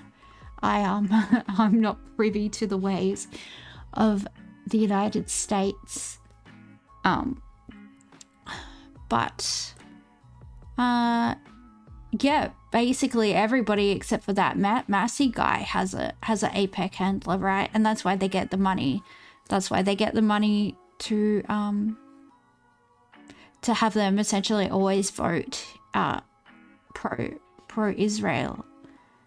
And yeah, the media is also the same way. So yeah, that's how it works. Specialist in cultural studies, Abdul Jawad Omar. He joins us from Ramallah in the West Bank. Mr. Omar, thanks for speaking with us here at the Listening Post today. Let's start with this. We have focused a great deal on the language used by Israeli politicians, used by the Israeli media when it comes to talking about Palestinians. But there's a lot more language out there that's also worth looking at. Can you start by painting us a picture of the broad cultural and narrative landscape in Israel when it comes to people like you, Palestinians, how you're perceived, how you are talked about? Well, I think in a nutshell, if Palestinians are talked about, because many Israelis actually try to ignore our presence and existence on this land, we're seen through a very particular lens, one of which is that Palestinians are an obstacle towards the realization of this kind of pure ethno-supremacist state. Palestinians are seen as some sort of existential threat by just being there, nothing else, not even, raising a political statement or having any sort of political claim. That type of discourse permeates Israeli society to the extent that we can say that Israelis have some sort of revulsion towards Palestine. And we see that permeate not only through, as you said, the political machine in Israel, its media narrative, but also among many Israelis that we encounter either when, a Palestinian is taken and being beaten up by soldiers, laughed at, sadistically ridiculed, or through this kind of acts of domination that, many Israelis insist on enacting. So that's the cultural prism. Either we don't exist, and if we exist or they see us, it arouses a lot of revulsion, suspicion, and of course a lot of paranoia.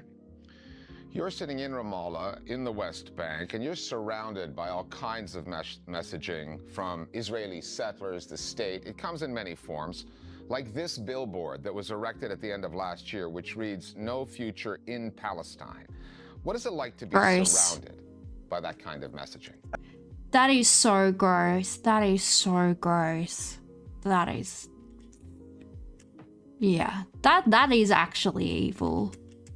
I mean, it actually arouses mixed feelings. On the one hand, I mean, we see this kind of insecure settler, this unsettled settler that needs to affirm their own presence on the land by planting flags everywhere, by reminding us that there's no future for us, by attacking villages as if they know or realize somewhere deep down in their subconscious that they're doing something wrong, but affirming this desire to erase us and disappear us. And of course, that is on some level met by Palestinians with some ridicule. It does arouse, kind of an ironic glance. Why are you so sensitive? Why do you need to affirm yourself? The other reaction is, of course, a lot of fear and anxiety, because on the one hand, you see this unsettled settler, but you see him also having weapons, roaming around hilltops in the West Bank, for instance, and attacking villages, as we saw happening recently in the village of Kufr Malik, where 3 Palestinians were killed.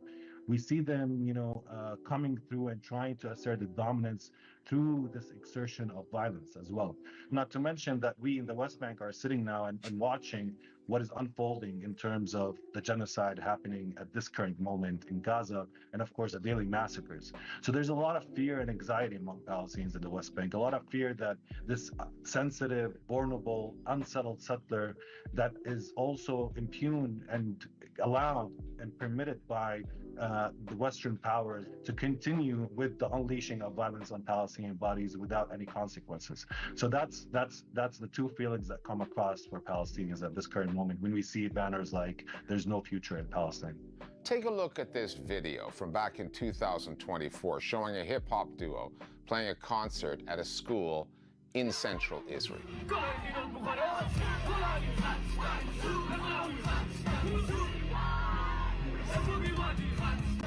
Let's start with the lyrics from that song. How common is it for that sort of entertainment, that sort of content, to be laid out in front of Israeli kids? I think it's quite common, and we saw that, we saw the craze coming across in Israel, specifically after October 7th, when a lot. That's so gross. And if that was Russia, the West would be losing its shit. If that was China, the West would be losing its shit, saying, look what they're like, and they're indoctrinating the children. They're indoctrinating the children against, like, insert ethnic group here. But Israel's just allowed to do whatever it wants with impunity. And when you ask why, the answers are very, very terrifying. It makes absolutely no sense for any Western nation to risk its neck for these people. Like, what do they have? And yeah, I think it goes back to like the Epstein-esque, Mossad dirt files.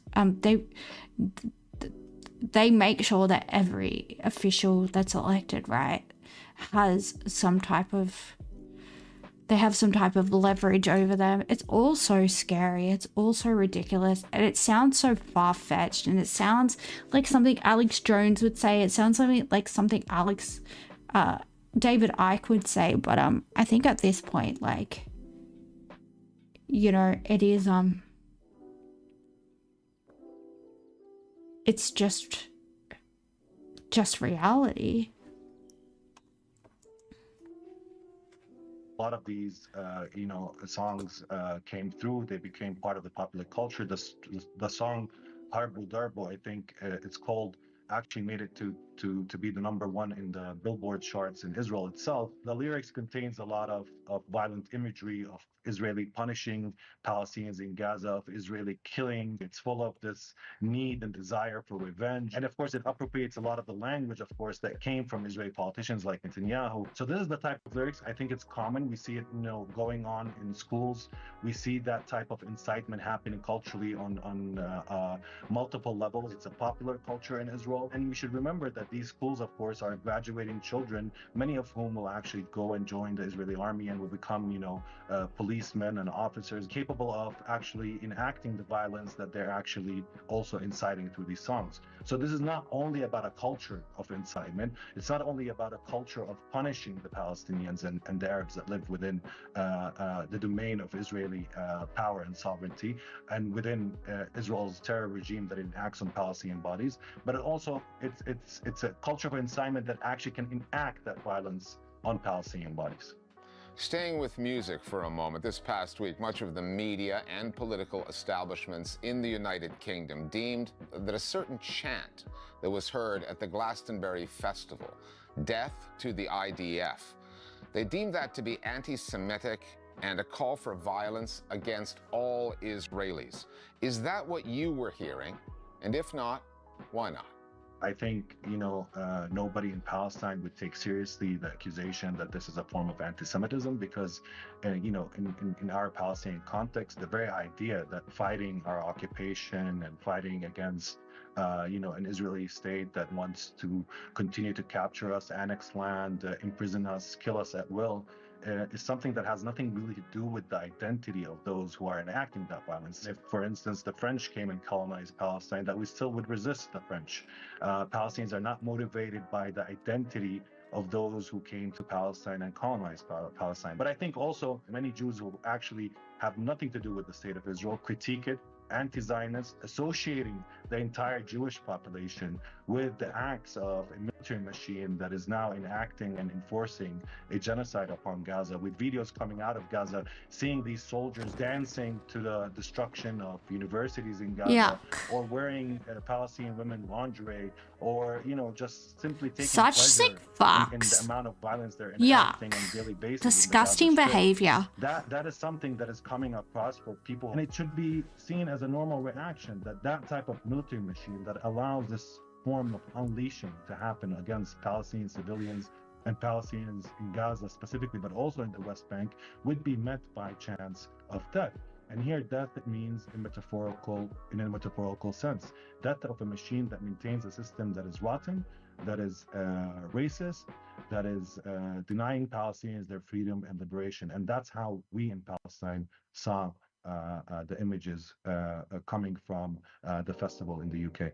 All of the pushback that Israel and some of the governments that support it are getting these days, a lot of that has to do with the fact that public opinion about Israel across significant populations around the world has taken a sharp negative turn. Is that how you're seeing it? And are you feeling that in Palestine?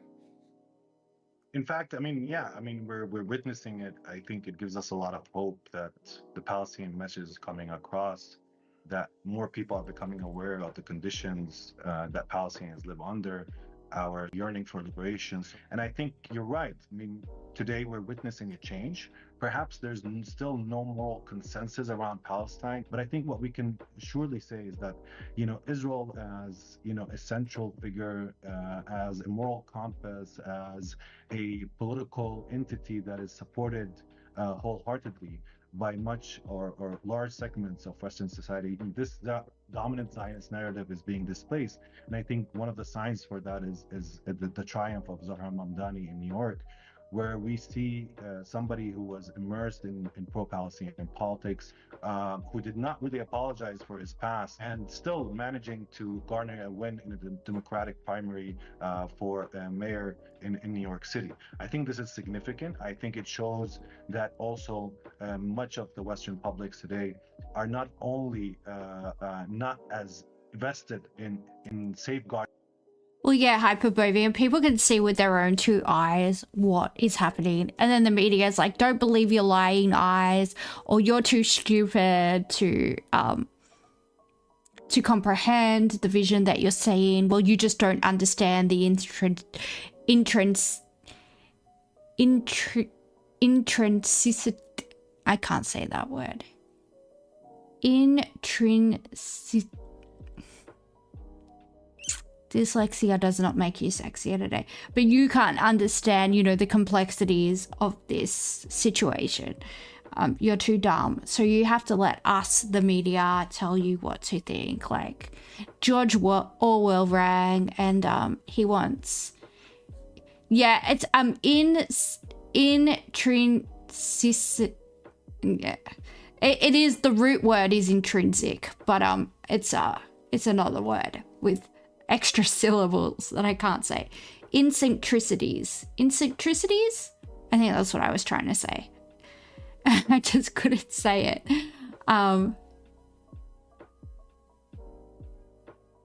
Yeah, thank you, Hyperbovian. That's what I was trying to say. I was just stumbling over my words. But yeah, George Orwell rang, and he says BBC stop making the thought police uncool. Like, you're supposed to be more menacing. George Orwell wanted you guys to be more menacing, okay? So when he wrote 1984, he didn't think you were going to be this lame. He didn't, but here we are.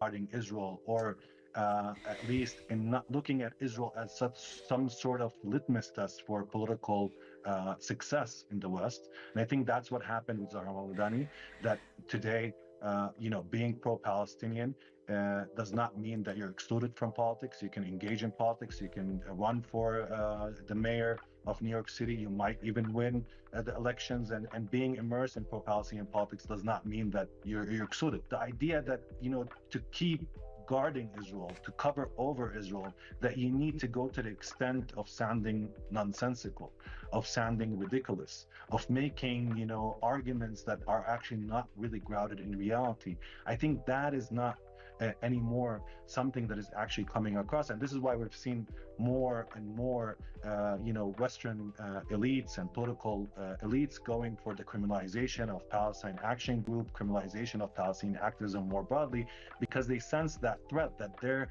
own discourse around Israel has met a certain limit.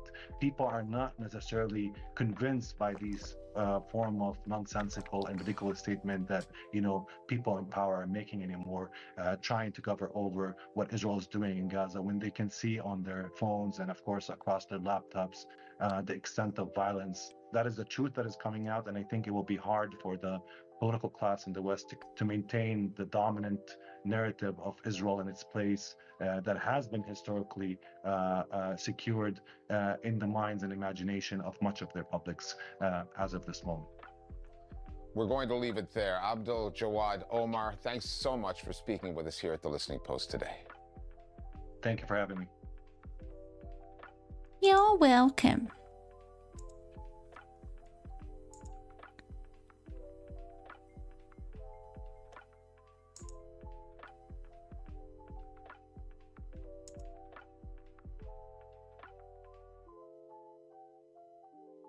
What? Get away from me. An Israeli restaurant. So this is like some stuff that went down in Melbourne. Some protesters targeted some Israeli affiliated restaurants. Apparently, one of the restaurant owners reps a controversial US-backed Gaza food program, which allegedly is the food program where they've been herding people into cattle pens and pew-pewing people. So yeah, Tel Aviv, Israel. An Israeli entrepreneur who runs, can you bugger off? Can you flip off? No one cares. All right, sorry. I hate pop-ups. I hate trying to look at any type of media on the internet. It's like, oh, buy a subscription. Oh, cookies this, cookies that. Like, no. The only cookies I want are the ones that I bought from Costco. The double chunk cookies. I bought a big thing of those. They're nice. I enjoy them. They're delicious. An Israeli entrepreneur who runs trendy restaurants around the world is now promoting a new food distribution group in the Gaza Strip that is drawing international controversy, as Gaza health officials report hundreds of Palestinians killed and thousands wounded by Israeli troops while approaching the group's distribution sites. Shahar Segal, whose restaurant empire includes the Michelin stars, I don't know how to say that, Shmoneh in Manhattan, is now affiliated with the Gazan Humanitarian Foundation, the GHF, serving as its spokesman for the Israeli media. Asked to comment on the violence near the food sites and criticism around the group, Segal defended the organization. I believe this is the only right and possible way to deliver food to Gazans without feeding Hamas's terror machine. It's crystal clear. Oh, this guy's a visionary, guys. He is a visionary. This Tuesday alone, Gaza health officials reported 44 Palestinians killed by Israeli troops while approaching GHF food sites. One of them was 23-year-old factory worker Osama Tarifi, who was killed as he sought to bring a GHF food parcel home because his family had run out of provisions, his uncle said. His mum, of course, was against it because of the danger, his uncle Mohammed Tarifi told NPR. The US pledges funding and discredits reports of killings. Of course. The US has so much blood on its hands, seriously. Fucking hell. The US has for the first time acknowledged it will directly fund GHF, authorizing $3 million for the group. They're not feeding people though. They're not feeding people. Fuck me dead. Like, fucking hell. Okay, calm down. Let's go.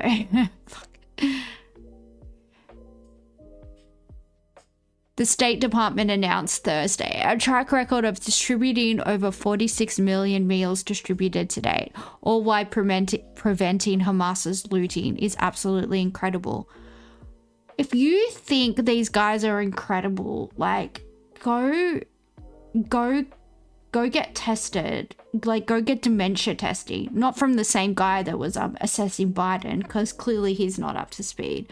But find a neurologist that's not shit and get your brain checked, because I think you've got worms in there. I think you have brain worms.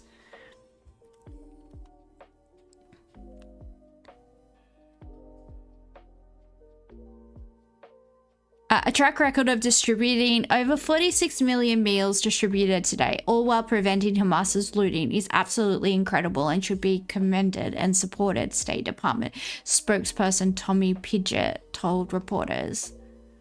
Internal US government documents obtained by NPR lay out detailed talking points for the government spokespeople, extolling the incredible work of the GHF.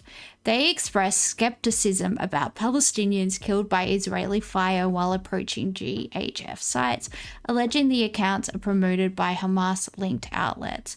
But the internal documents also acknowledge media coverage of criticism from other humanitarian organizations that the GHF risks being complicit in alleged Israeli war crimes, as concern grows over Palestinians being killed near food distribution sites.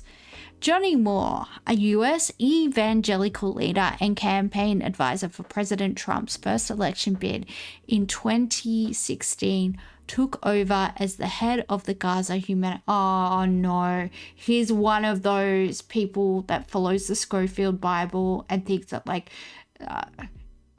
the Bible tells Christians to support the state of Israel, which by the way is absolute shit.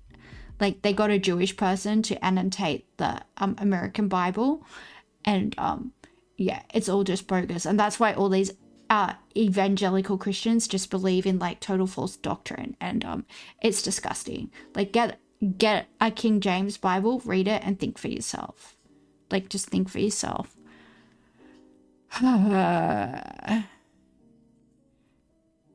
Yeah, so this dude took over the foundation after its first director, a US Marine veteran, resigned, saying the group could not adhere to humanitarian principles. Well, good on you, first dude, Marine veteran.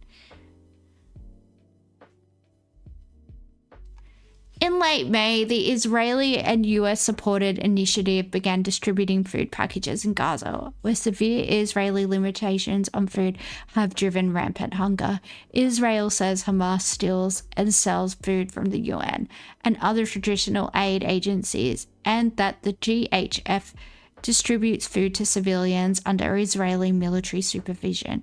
Yeah, why would you trust... Why is Israel supervising aid to their enemies? They consider all the Palestinians enemy combatants, right? That's why they're killing all of them. Fuck me dead. All right.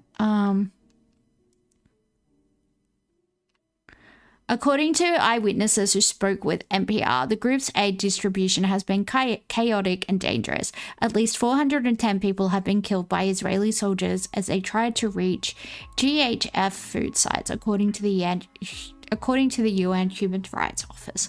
Israel's militarized human assistance mechanism is in contradiction with the international standards on aid distribution. UN Human Rights Office spokesperson Tamim Al-Katan said in a statement, the weaponization of food for civilians, in addition to restricting or preventing their access to life-sustaining services, constitutes a war crime and, under certain circumstances, may constitute elements of other crimes under international law. The Gaza Humanitarian Foundation has repeatedly denied that Israeli troops fired on Palestinians near G.Jesters, I call that F's now. Well, that works because they are F's. GHF's aid distribution zones. Israeli military statements say soldiers fired warning shots on numerous occasions towards people approaching its troops several hundred yards from the food site.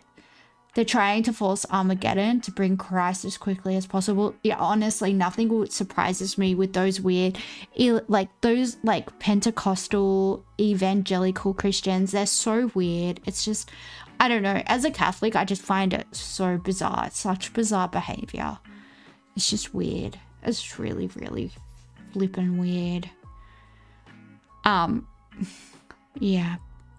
Anyway. Yeah, war crimes, guys, war crimes. When your humanitarian aid organization is committing war crimes. Korean police have arrested a New South Wales. All right. So Netanyahu demands Australian government prosecute anti-Israel protesters. No, we have a right to protest and mind your own business, baby. We'll fucking do whatever we want. We don't like you. You smell. You have no mates. Nobody likes you. Shut your mouth. Yeah, you smell. In news this morning, Victorian police have arrested a New South Wales man over the arson attack at a synagogue in inner Melbourne. The 34-year-old Western Sydney man has been charged with reckless conduct endangering life, criminal damage by fire, and possessing a controlled weapon. Around 20 people were inside the synagogue at the time of the attack. It was one of 3 incidents that took place across Melbourne on Friday night. A group of protesters targeted an Israeli restaurant with offensive chants.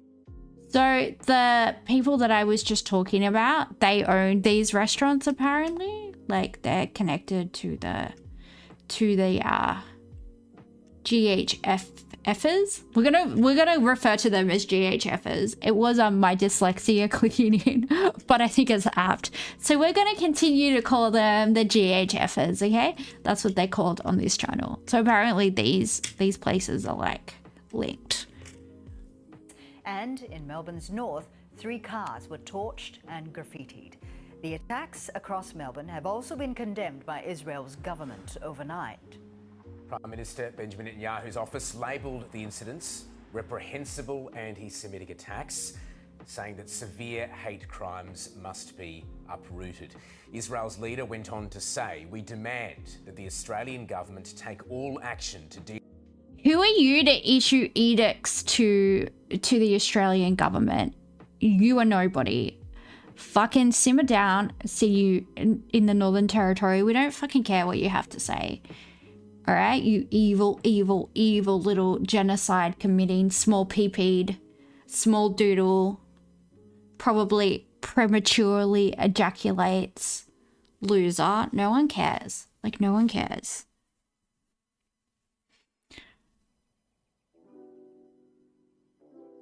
Yeah, like you're in no position to be issuing edicts to the Australian Prime Minister or anybody else.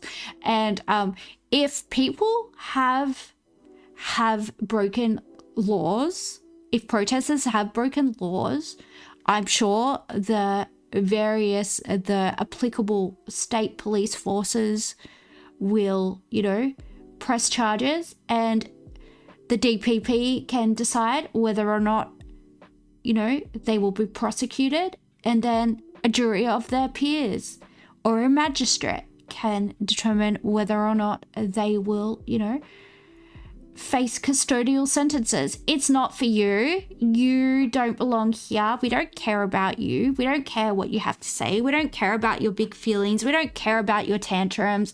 Come to Australia, try and pull that shit, mate. Fucking see what happens. You'll fucking be flat on your ass before you fucking know what happens. Yeah, running your mouth like that doesn't go well in my country, mate. Yeah, you should come down under and fucking try it. Cunt. Fucking, I've been trying not to say the word cunt. I've been saying see you in the Northern Territory because especially YouTube doesn't like that word. But you know, I'm an Australian gal and it's my favourite word and I want to use it. So Deal with fucking the cunt. to the fullest extent of the law. Well, speaking in Sydney last night, Prime Minister Anthony Albanese strongly condemned the attacks across Melbourne.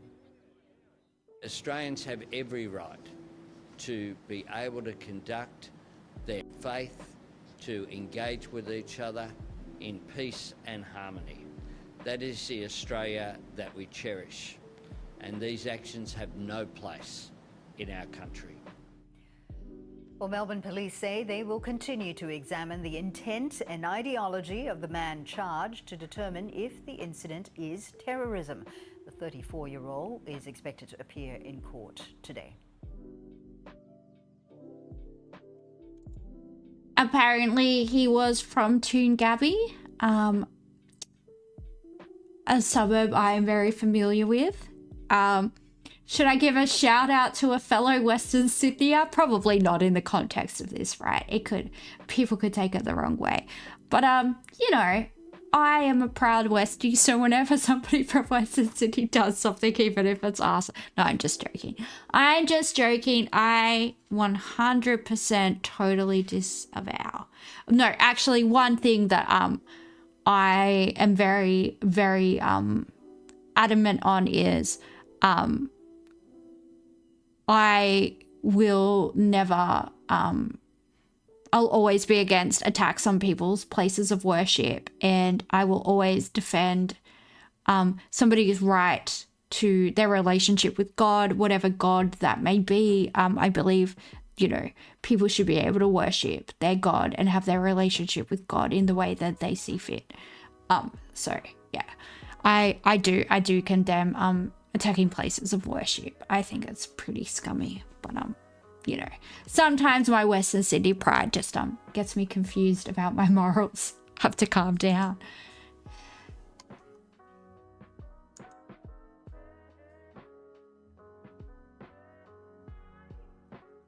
Boop boop boop.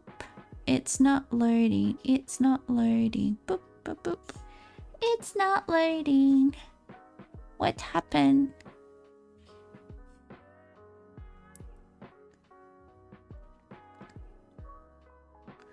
Boop, boop, boop. Israel's Prime Minister Benjamin Netanyahu has lashed out at the severe hate crimes as Melbourne's Jewish community remains on edge following a night of chilling antics. Woo! Sorry, I just 100% burped into the microphone. I'm so sorry. Pardon me. I don't even know where that came from. The depths of my belly, I guess. Israel's Prime Minister... Oh, I just read that.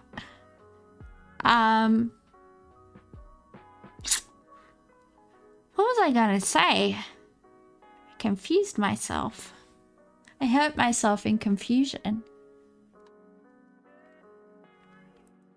Oh yeah, Benji Wenji.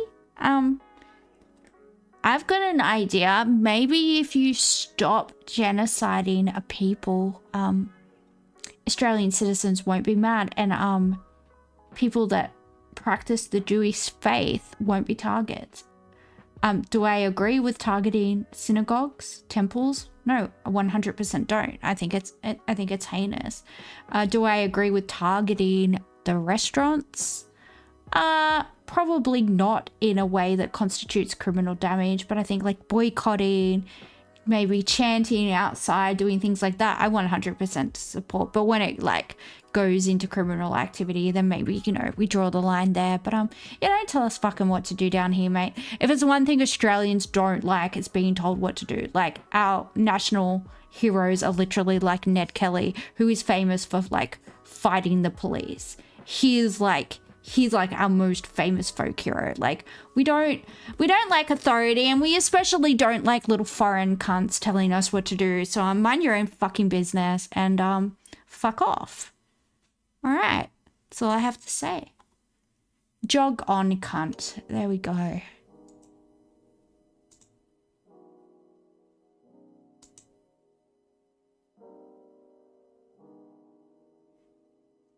Ooh, the past 2 days have been absolutely insane for major anime announcements. Here's a list of 7 massive announcements that shook the internet. A thread. Black Clover Season 2 has been officially announced. And there is a trailer by the looks of it. I don't think it's going to load because X is shit. Bleach Final Season. Wow, I actually am excited for that. Hi, Dimpledore. What wisdom do you have to bestow upon us tonight? Bleach Final Season officially announced for 2026. Cyberpunk Edge Runners Season 2 officially announced at Anime Expo 2025. The Apothecary Diaries Season 3 officially announced. Yay! Mow mow. Oh, it's in Japanese. まさか。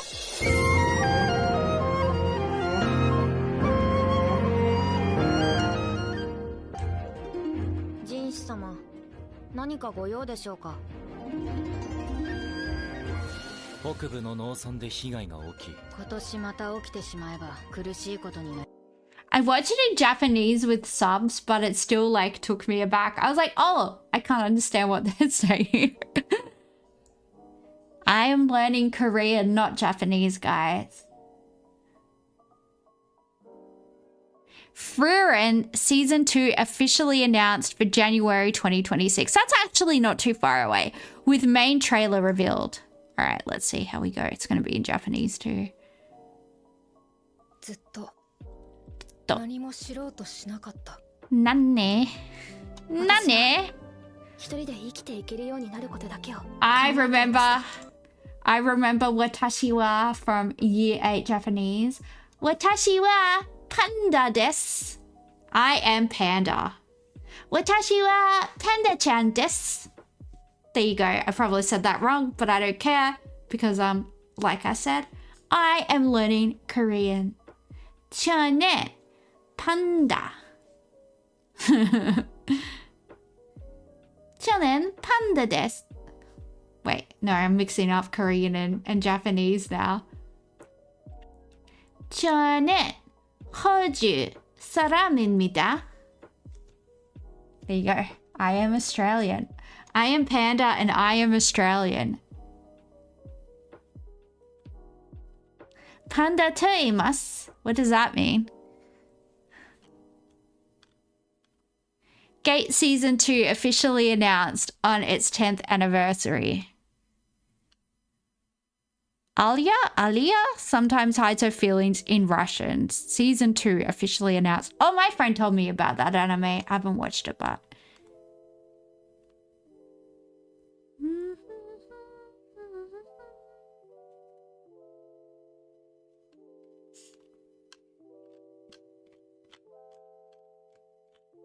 Perfect. It means I'm Panda. Cool, I'm going to practice it. Panda toimasu. Yay! Why do I feel so accomplished? So what does watashi wa panda desu? What does that mean? What does that mean? Because I thought that was saying I am Panda. Watashi wa panda-chan desu. Did it do... I mean, I have been told by people that everything that my Year 8 Japanese teacher taught me is just completely wrong. So, you know, I believe it. I believe it. She was such a bitch. She used to wear her pajamas to school and she always used to send me out into the hallway for talking too much. I didn't like her. She was a poo head. I use Panda? Yeah, well, you know. I use Panda, so that does work. So it's just like more a grammar thing. Panda toimasu. I'm gonna write that down. Today you learned that verbs are mostly at the end of a Japanese sentence. Well, that's handy. I'm gonna write this down so I can say it. I might, when I have more viewers and I'm like actually making a little bit of coin streaming, I'm gonna get a stream deck. So I'll put myself saying I am Panda in different languages.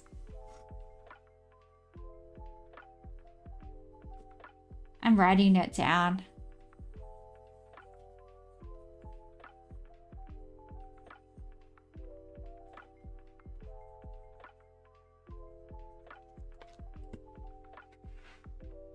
Yeah, the warp particle is closest to is. Okay. All right. So I just, you know, my shitty Western Sydney high school, which my high school was colloquially called Eshe High. So that gives you an indication of like what type of high school I went to. It was just full of Eshes. It was just full of Eshes. So yeah, that's all right. That's all right. We do what we can. I thought we might have a look at this new gacha game. I should actually update.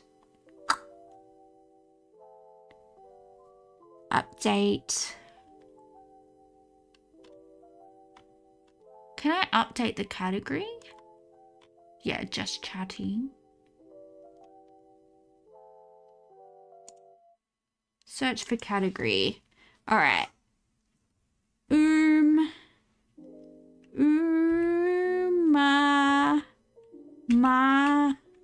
Musumi. Wait, which one is it? Pretty Derby. Derby? Do you say Derby or Derby?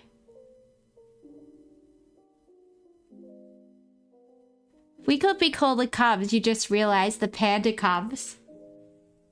Panda Cubs. They're so cute. Yeah. I can't believe that Panda's just rolling poo. Like, why?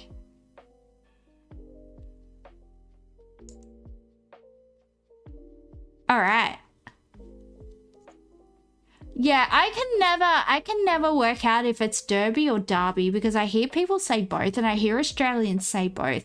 But I think it's like in New South Wales we say castle, but in Victoria they like say it like Kessel. Like they'll say like Castlemaine, or like I was talking about Newcastle to one of my friends and they called it Newcastle and my brain fucking broke because I've never heard that before. It was so bizarre because Australians kind of mostly have the same accent. Like, you know, you might have like a posh accent and like a broad accent or like an ochre accent or like, you know, it's kind of more like class dependent. And obviously like the Western Sydney accent is like very Lebanese influenced, which I used to have that accent when I was a kid. But sometimes when I'm drunk, I sound very Western Sydney. It kind of comes out a little bit. All right, let's have a look at this game. Let's go. I've got a game screen. All right. I don't know how to play it. I think it's like a new gacha game that people are playing, so we'll just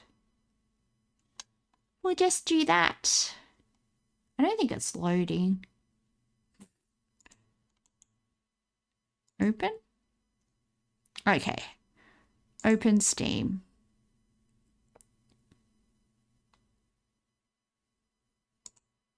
Oh, the game is already running? Where is it running? Yeah. Oh, okay. There we go. It is. What do I do? Do I just wait? Not responding. Yeah, that checks out.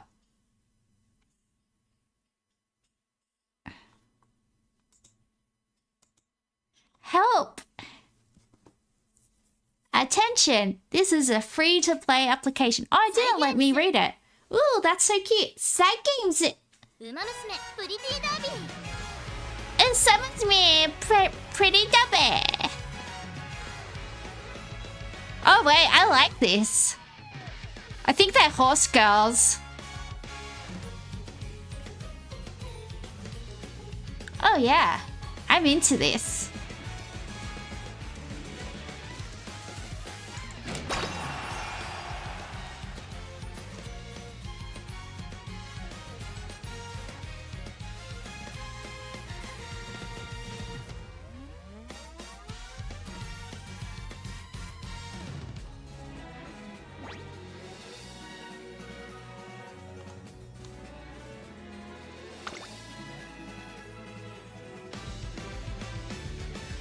Maybe my computer isn't powerful enough to play this.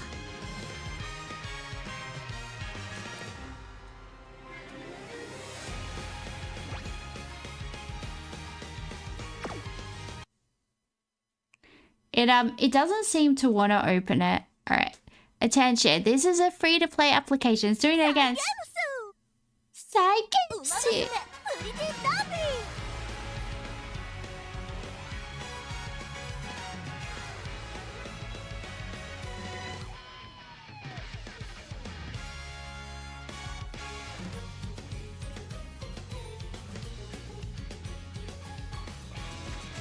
It's very cute. It is very, very cute.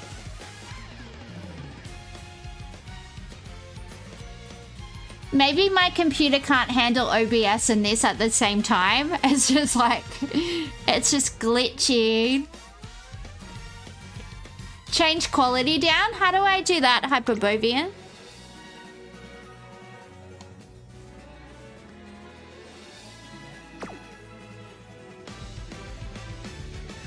Alright, I think I worked it out. I think I worked it out, guys.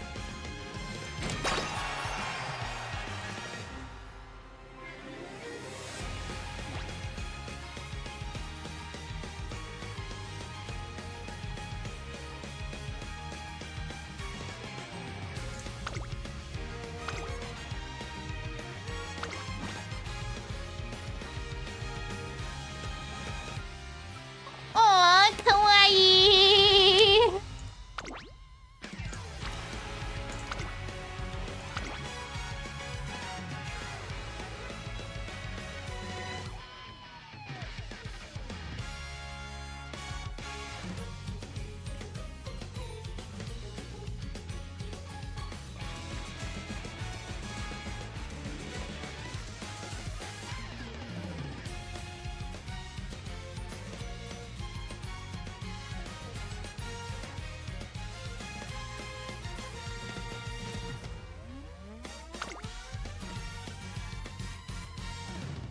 That's not my real age. I put 1980. That's definitely not my real age.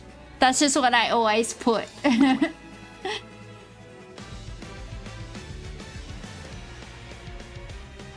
Trainer name.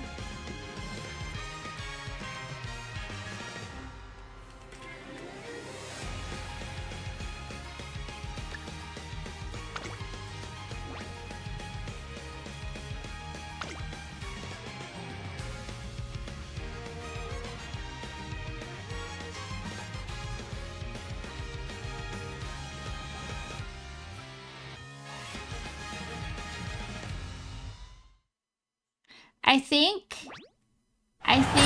oh. What do I do? What do I do?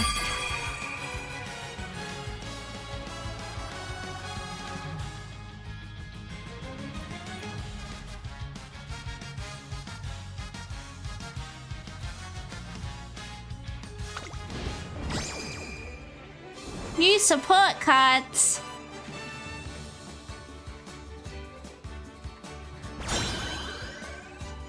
You...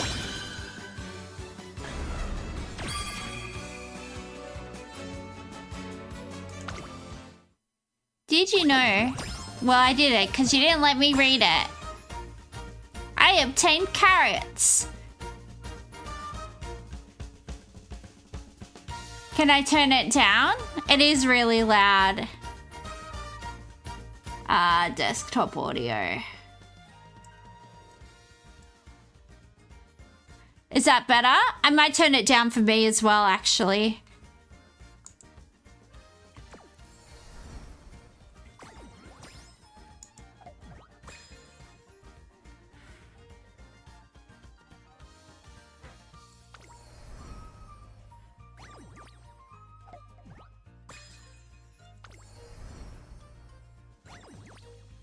Start the races.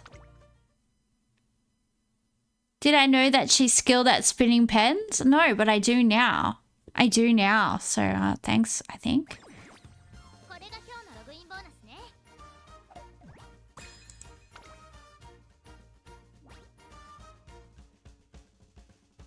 You unlocked a new main story episode. Okay.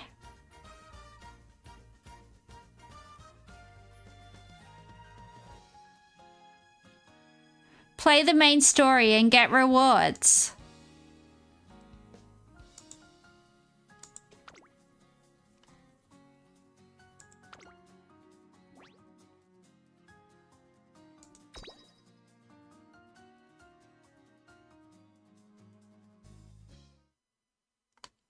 I don't understand what's going on.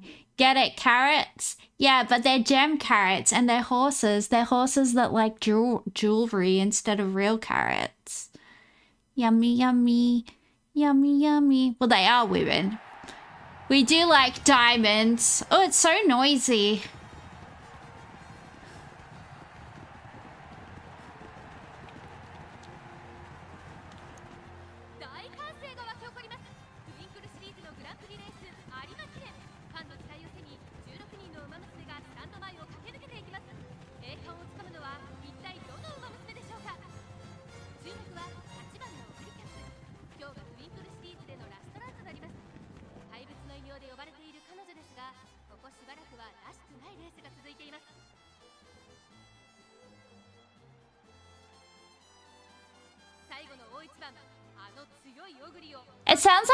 It sounds like Ponyo. It sounds like Ponyo. I might have skipped the tutorial. Yeah, I definitely did. How do I can I go back? That music sounded like Ponyo. Ponyo, Ponyo, little fishy in the sea. Tiny little fishy, who could you really be? Ponyo, Ponyo, Ponyo, magic sets you free. How do I've got to be able to go back so I can see the tutorial. How do I do it? How do I do it, guys? Change orientation, log, hide. Well, how did it let me skip the tutorial? Does anyone know how to play? I don't understand.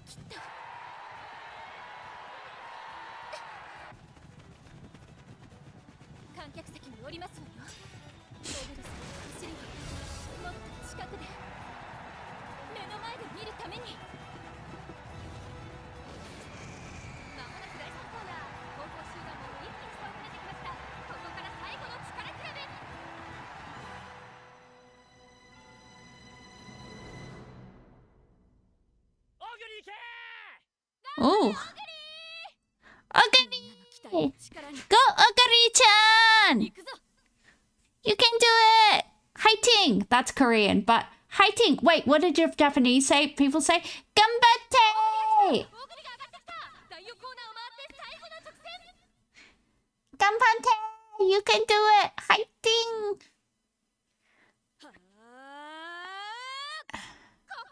I need to be in the main menu. Okay, well, the main menu. Okay, I don't have the main menu here. Can I escape? How do I get out of this hellhole?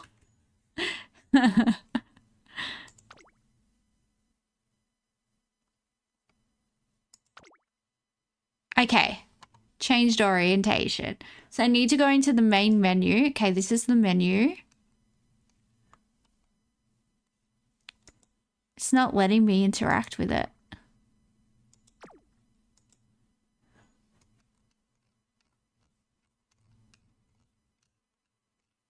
I think I might be too dumb for this game. Because I literally can't click on anything. So how do I... Purchase carrots, archive, jukebox, menu. Okay, that says menu, but I literally can't.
Is this a menu? Okay, so what do I do now? Anyone have any ideas? Where's the tutorial?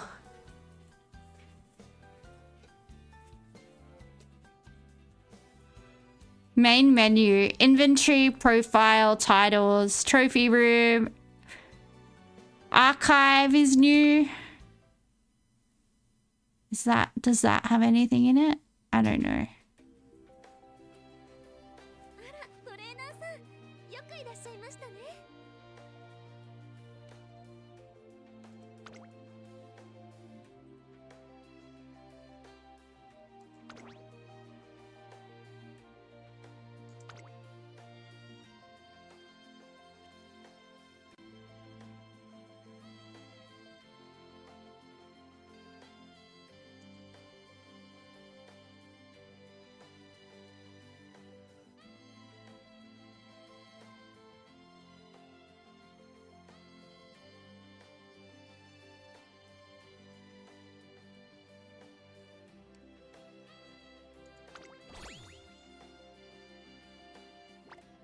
I think you just choose the main story. Okay. Story.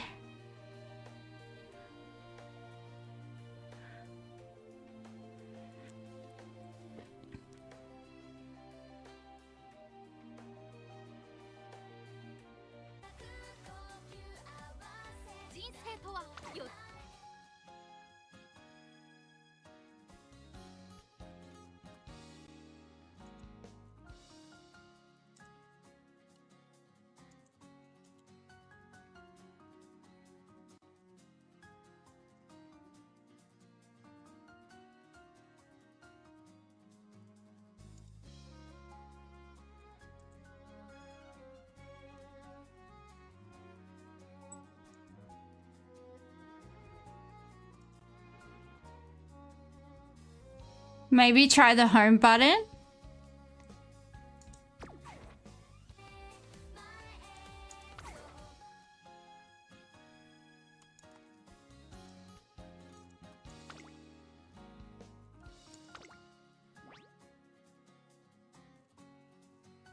Portrait?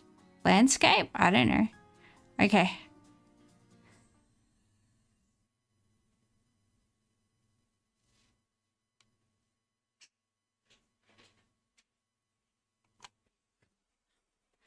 Sorry guys, it's Bimbo Power Hour here on the Panda Chan channel.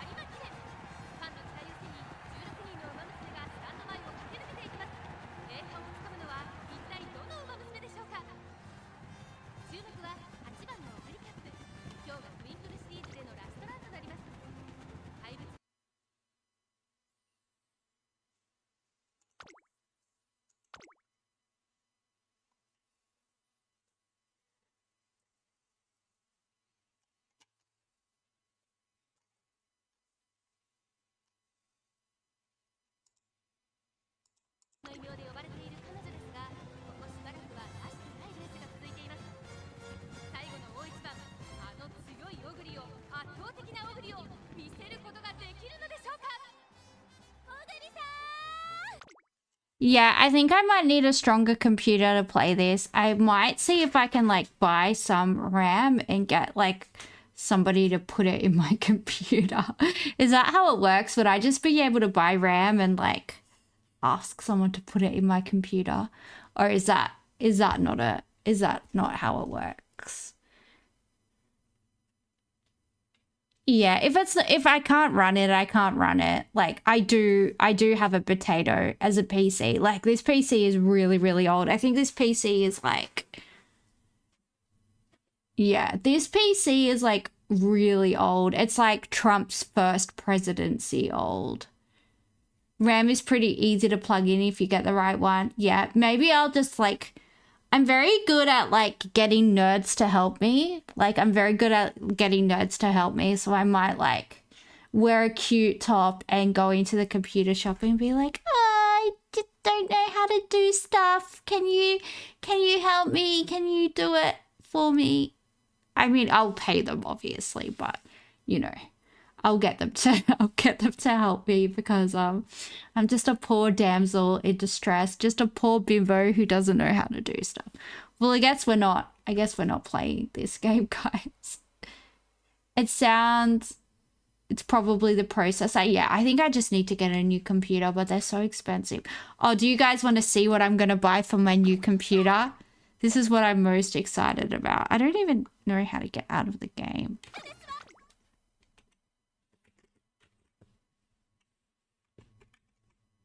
There we go. Go away. You're not welcome here anymore. OBS takes a lot of processor. It really does. It really does. It really does. It's, yeah, even I feel like watching YouTube videos and having OBS at the same time is like pretty intense, to be honest. But this is what I'm going to get from my computer, guys. Look at this. When I do get a new PC, this is what I'm going to get. Do.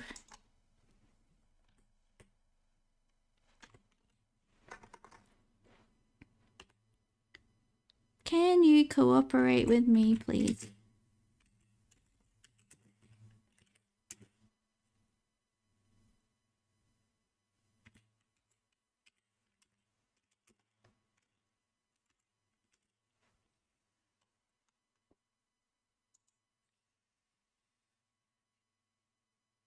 Well, I can't even run Google now, so we're not doing good. I'll shut Steam. I think it's still running.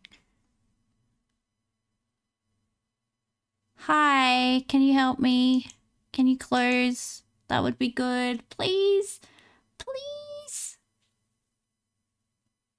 Close. Thank you. Okay, that should be better now. what model do I have? Like what model of computer? I don't know. My PC is like 10 years old now. I've had this PC since like I was at uni. I've had this PC since I was probably at high school. I don't know. I've had this PC since like Trump's first presidency. So it's like really old. I'm sorry. My friend helped me build it. So I don't know. We just bought a bunch of parts and put them together. Well, when I say we, he did. I don't know how to do stuff.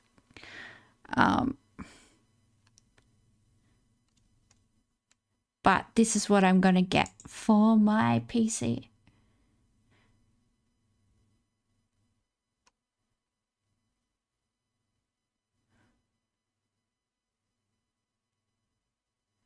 I'm getting these. It's Luna from Sailor Moon. Look. You know, I'm just a bimbo. I just want to have a pretty PC. That's all I care about. So I'm going to get these.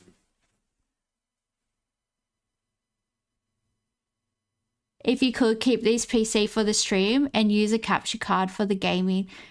Yeah, that sounds good. I don't know what any of that means, but yeah, I'll get someone to explain it to me. Oh, they have a Sailor Moon PC. I bet it's like $5 billion. Oh, that's just a search term. I see. But yeah, that's what I'm going to get for my PC.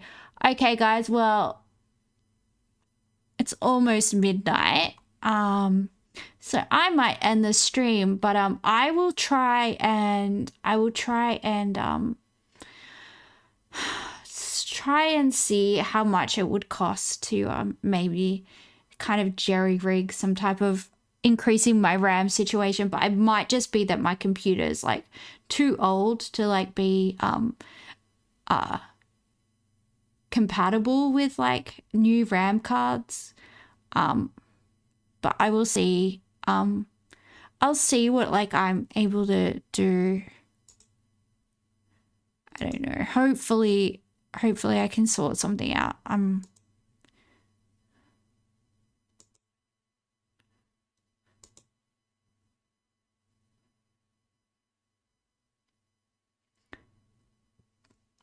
But yeah, a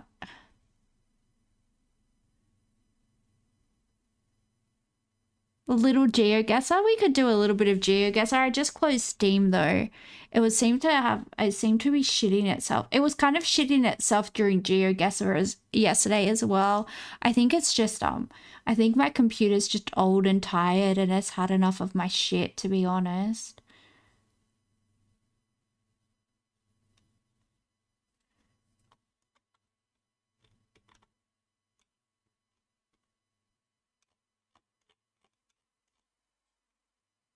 Probably a bit late for that. Yeah. Yeah, you know what, guys? It is Monday tomorrow and it's 11:45 and I gotta do all my girl stuff. I gotta do my skincare. I gotta do my hair before bed because I have really long hair, so I have to plait it before bed and put it in a silk cap so it doesn't wake up with it in a big knot. It's a whole thing. You guys have absolutely no idea how lucky you are to not deal with really long hair that likes to put itself in knots just because I went to bed. I have to sleep on a silk pillowcase and put a silk thing on my head, and sometimes it still puts itself in a knot. So it's a whole thing. It's annoying. I don't like it. It's yeah, it's shit. But yeah, we will see you guys tomorrow, I guess. And I will have Wednesday off because State of Origin is on. And if I do stream, I will probably be drunk. So that might be fun. But we'll see. We'll see what happens. Yeah. All right. Well, catch you guys in the next one. See you next time. Bye.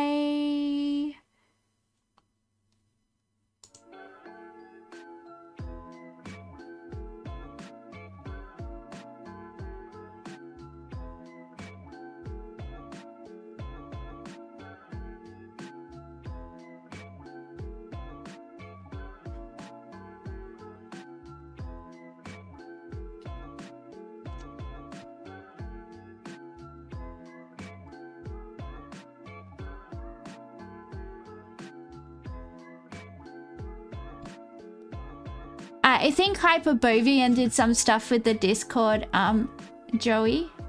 Alright, see yous, boy. I'm actually gonna go now. I will have a good sleep. You did a channel stuff there? You okay. Alright, boy. How do I end the stream? I gotta go here. Controls. Stop streaming. Goodbye, guys. I can't do anything tonight, I swear. Alright, bye.